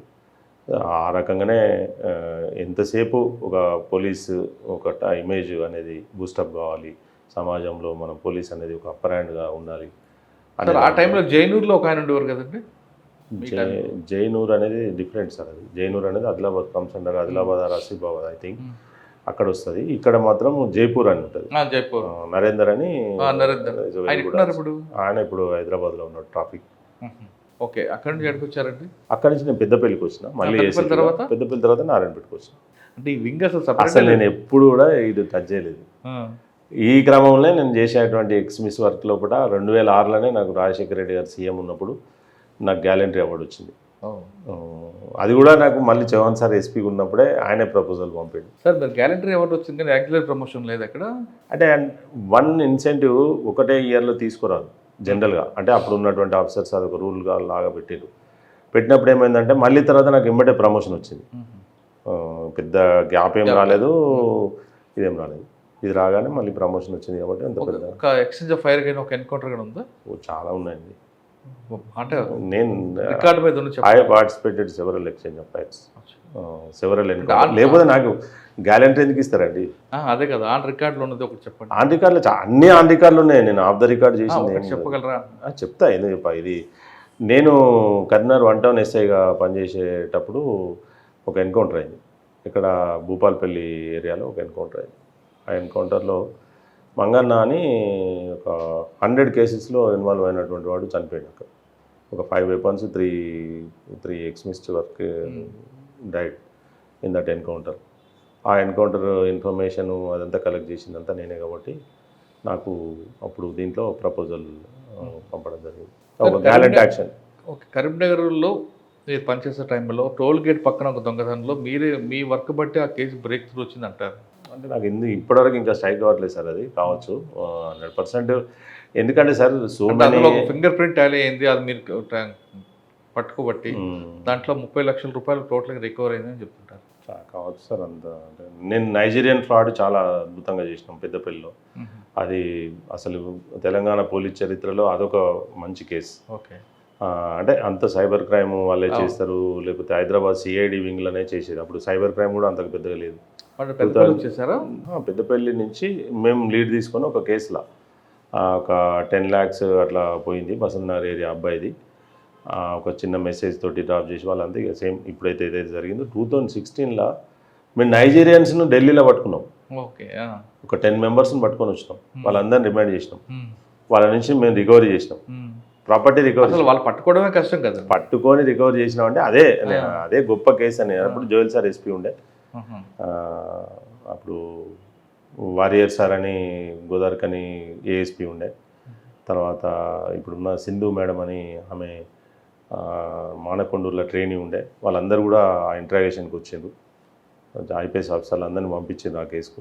ఎందుకంటే వాళ్ళంతా కూడా ఇంగ్లీషు అదంతా మాట్లాడుతూ ఉంటారు కాబట్టి చాలా చాలా అద్భుతమైనటువంటి ఒక సార్. అక్కడ అటువంటి ఇప్పుడు నారాయణపేట వచ్చారు. నారాయణపేటలో ఛాలెంజ్ ఏంటి, అచీవ్మెంట్ ఏమి? నారాయణపేట అంటే నేను ఎస్పీ అంటే యాక్చువల్గా నాకు ఛాలెంజింగ్ ఏముండదు ఇక్కడ. నేను పనిచేసేది అండర్ ద అంటే office of SP sir office. ఇది ఒక వింగ్. ఇది ఏంటంటే ప్రతి ఫైలు ప్రతిదీ కూడా మన దగ్గర నుంచి త్రూయింగ్ అవుతుంది. అంటే సార్ దగ్గరికి పోవడం కానీ, ట్రాన్సాక్షన్స్ కానీ, స్టేట్లో ఏ ఇన్ఫర్మేషన్ ఏ ఆఫీస్కి ఫర్నిష్ చేయాలన్నా కానీ డిసిఆర్బి అనేది చాలా క్రూషియల్ రోల్ ప్లే చేస్తుంది. క్రైమ్ రికార్డ్ చేయడంలో, వాటిని అది చేయడంలో ఆ పని చేస్తున్నాము. ఇందులో నేను వచ్చినాక అంటే ఈ చిన్న జిల్లా, ఆఫీసర్స్ కూడా ఎవరు లేరు. ఏ ల్యాండ్ ఆర్డర్ ఇష్యూ అయినా, ఏ బందోబస్తు అయినా కూడా నాకున్నటువంటి ఎక్స్పీరియన్స్ తోటి ఆఫీసర్స్ కూడా జనరల్గా తెలుసుకుంటారు. నేను వచ్చినాక వినాయక చవితి కావచ్చు, రంజాన్ కావచ్చు, ఎలాంటి కమ్యూనల్ ఇష్యూస్ కావచ్చు 100% నా పార్టిసిపేషన్. గతంలో నారాయణపేట కూడా కమ్యూనల్ ఉండేది. నా పార్టిసిపేషన్ ఉండింది. నేను క్రూషియల్ రోల్ ప్లే చేసిన. గతంలో కూడా నారాయణపేట కమ్యూనల్ అయ్యేది. వినాయక చవితి నిమజ్జనంలో బైన్సా టైప్లో ట్రీట్మెంట్ ఉండేదా? ట్రీట్మెంట్ మంచిగా గట్టిగా చేసినాము. ఇక్కడ కూడా సేమ్ టెంపో. పోయినసారి కూడా చాలా అద్భుతంగా చేయగలిగినాం. ఎప్పుడు కూడా ఇష్యూస్ కాకుండా మనకున్న ఎక్స్పీరియన్స్ తోటి మనము ఉట్కూరు కానీ నేను ప్రతిసారి ల్యాండ్ ఆర్డర్ షేర్ చేస్తూ ఉంటాము. ప్రతి దాంట్లో ఎస్పీ గారు కూడా మీరు పనిచేయండి, మీకున్న ఎక్స్పీరియన్స్ తోటి అని ఇన్ఛార్జ్గా పెట్టడము. మక్తల్ కావచ్చు, కోస్గి కావచ్చు, మద్దూరు, ఇప్పుడు సీఎం గారి ఏరియా, ఇదంతా కూడా నేను ఎలక్షన్ ఇన్ఛార్జ్గా నేనే పనిచేసిన. అంటే నారాయణపేట తను డిఎస్పీ నారాయణపేట చూసుకుంటే నేను ఇంకొక ఏరియాను 2 దిక్కులు ఆయన రాలేడు కాబట్టి ఇష్యూస్ను నేను అక్కడ ట్యాకిల్ చేశాను. కానీ రీసెంట్గా ఒక ప్రెస్ మీట్ పెట్టారు కదా, చాలా అద్భుతమైన ఒక ప్యాథటిక్, ఒక దారుణమైనటువంటి ఇన్సిడెంట్ ఒకటి జరిగింది. చిన్న అమ్మాయి, 4 ఏళ్ళ అమ్మాయిని ఒక బసిరెడ్డిపల్లి అని ఇక్కడ ఉంటుంది, అక్కడ ఒక నైటు ఒకడు ఆమెను ఇట్లా అత్యాచారం చేసి చంపడం జరిగింది. చంపినప్పుడు ఎలాంటి క్లూ లేదు మనకు. ఒక 2 days అంటే 48 hours, నేను 24 hours మేము మీటింగ్ అదంతా కూడా కండక్ట్ చేసినాం.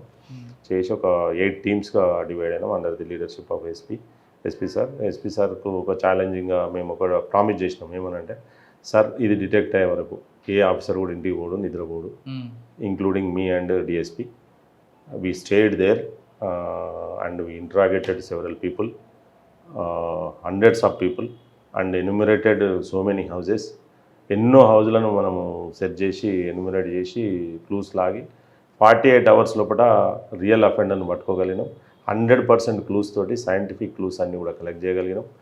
కలెక్ట్ చేసి రిమైండ్ పంపినాం. రేపు పొద్దున ఫాస్ట్ ట్రాక్ కోర్టు కూడా సార్ రాసింది ఆ కేసులో. చాలా వెరీ హ్యాపీ సార్ దాంట్లో, ఎందుకంటే ఎంత అనాగరికమైనటువంటి చాలా భయభ్రాంతులకు గురి చేసింది ఈ ప్రాంతాన్ని మొత్తం. చిన్న పాప 4 years పాప, అయ్యో చాలా రప్చర్డ్, చాలా ఘోరమైనటువంటి. సార్ ఇదే కేసు ఎడ్ల మహేష్ గోదావరిఖండ్లో దొరికింది అనుకుంటే ఏం చేస్తారు? ఇక అది డిఫరెంట్గా ఉండితే ఇప్పుడు అవన్నీ చేసే పరిస్థితులు అంటే ఒకటి సార్, చట్టాలు కూడా మీరు పోక్సో యాక్ట్ తీసుకోండి. ఇప్పుడు పోక్సో యాక్ట్ డెత్ ఉంది, 20 సంవత్సరాలు ఉంది. నువ్వు ఒక అనాగరికమైన చర్య, ఇప్పుడు అది కూడా ఎన్కౌంటర్స్ చేయడం అనేది అదంతా కూడా లీగల్లీ అదంతా కూడా కరెక్ట్ కాదు, 100% కరెక్ట్ కాదు. ఇప్పుడు ఏవైతే స్ట్రింజెంట్ లాస్ వచ్చినాయి వాటిని కరెక్ట్గా యూటిలైజ్ చేసి మనం ప్రాపర్ ఇన్వెస్టిగేషన్ చేసి ప్రాపర్ క్లూస్ కలెక్ట్ చేస్తే దెర్ ఈజ్ నో పాయింట్, అసలు తప్పించుకునే ఛాన్సే లేదు. అట్లాంటి అవకాశాలు ఉన్నప్పుడు మనం ఎందుకు వై షుడ్ బి ఇంటర్ఫియర్? లోపల కోపం ఉంటుంది కదా ఎడ్ల మహేష్కి, ఉంటుంది న్యాచురల్గా. కానీ అంటే మనం కూడా మెచ్యూర్ అవుతుంటాం సార్, రోజు రోజుకు ఎట్లెట్లా లాస్ మనకు సపోర్ట్ చేసేటి వస్తున్నాయో, మెకానిజం వస్తుంటుందో. మనిషికి ఏ మెకానిజం దొరికినప్పుడే క్రూరత్వం ఉంటుంది. ఫర్ ఎగ్జాంపుల్ చెప్తున్నా, ఏదైనా ఇప్పుడు ఆటవిక సమాజంలో ఇట్లా ఈటలు ఇసిరి ఆహారం తీసుకుంటా ఇప్పుడు అవసరం లేదు కదా. ఇప్పుడు లైక్ వైజ్ ఎట్లయితే ఎవాల్యుయేషన్ జరుగుతూ ఉంటుందో చట్టాలు కూడా అట్లా వచ్చినప్పుడు దాన్ని నువ్వు యూటిలైజ్ చేయని పోలీస్ ఆఫీసర్ బ్రెయిన్లెస్ పోలీస్ ఆఫీసరే. వాడు బ్రెయిన్ ఉన్నోడైతే వాడు ఖచ్చితంగా చట్టాన్ని ఉపయోగించుకుంటాడు. ఎందుకు why should I take risk ఎందుకు తీసుకోవాలి? అప్పుడు అంటే సపోర్ట్ చేసుకుంటే అప్పుడు ఏం లేక మనమే అగ్రెసివ్గా కూడా సపోర్ట్ చేసేవారు, పబ్లిక్ సపోర్ట్ చేసేది, ఆఫీసర్స్ సపోర్ట్ చేసేది లేదు కదా. దట్ ఈస్ డిఫరెంట్ అండి. ఇప్పుడున్నటువంటి వాటిల్లో నీకున్నటువంటి టెక్నాలజీ, నీకున్నటువంటి ఇన్ఫ్రాస్ట్రక్చరు, నీకున్న సైంటిఫిక్ ఎయిడ్స్ టు ఇన్వెస్టిగేషన్ చాలా అసలు. కానీ పబ్లిక్ ఇన్స్టెంట్ జస్టిస్ అడుగుతారు కదండి, అప్పుడు ఏం చెప్తారు మీరు?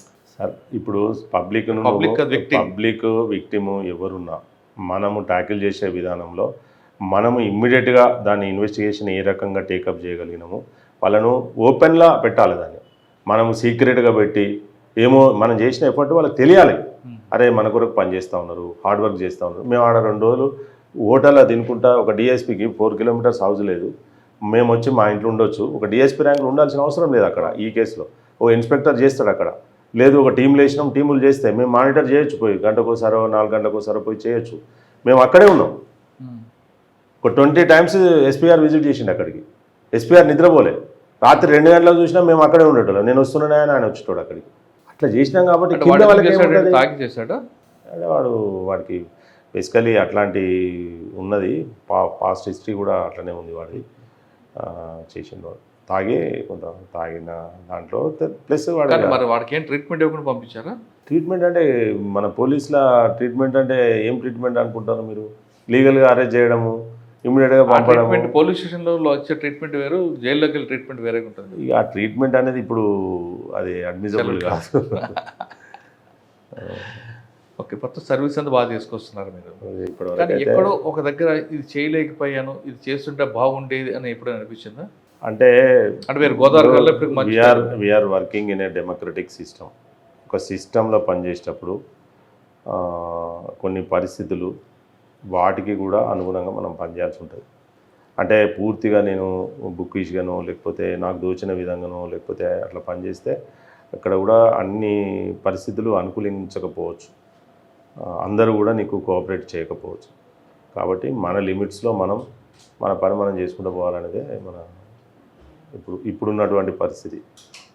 ఉంటాయి ఇప్పుడు ఇంత మనం మంచిగా పని చేసినా, ఏం పని చేసినా కూడా మన మీద కూడా ఎవరో తెలియని వాళ్ళు, లేకపోతే వాళ్ళు తప్పుగా అర్థం చేసుకోనో, లేకపోతే మనం ఇమ్మాచ్యూరిటీతోటో, లేకపోతే మనము బోనాఫైడ్ అంటే మాలిఫైడ్ ఇంట్రెస్ట్ లేకపోయినప్పటికీ బోనాఫైడ్ తోటి చిన్న చిన్న మిస్టేక్స్ ఏమైనా చేసినప్పుడు వాళ్ళు హర్ట్ కావడము, ఇవన్నీ కామన్గా జరుగుతాయి సార్. సార్ ఒక సిస్టమ్ చూసారు, ఇంకో సిస్టంలోకి వచ్చారు. ఇప్పుడున్న పరిస్థితుల్లో చట్టాలు గట్టిగున్నాయి కాబట్టి దానికి అనుగుణంగా వెళ్తే బెస్ట్ అని మీరు ఆలోచిస్తారు. 100%. ఇటువంటి పీరియడ్లు మీలాంటి వాళ్ళ స్టోరీ చూసో లేదంటే సినిమాలు చూసో పోలీస్ డిపార్ట్మెంట్ రావాలనుకున్న వాళ్ళకి మీరు ఇచ్చే మెసేజ్ ఏంటి? నేను ఎవరైనా సార్ ఫస్ట్ పోలీస్ డిపార్ట్మెంట్లోకి వచ్చేటప్పుడు 100%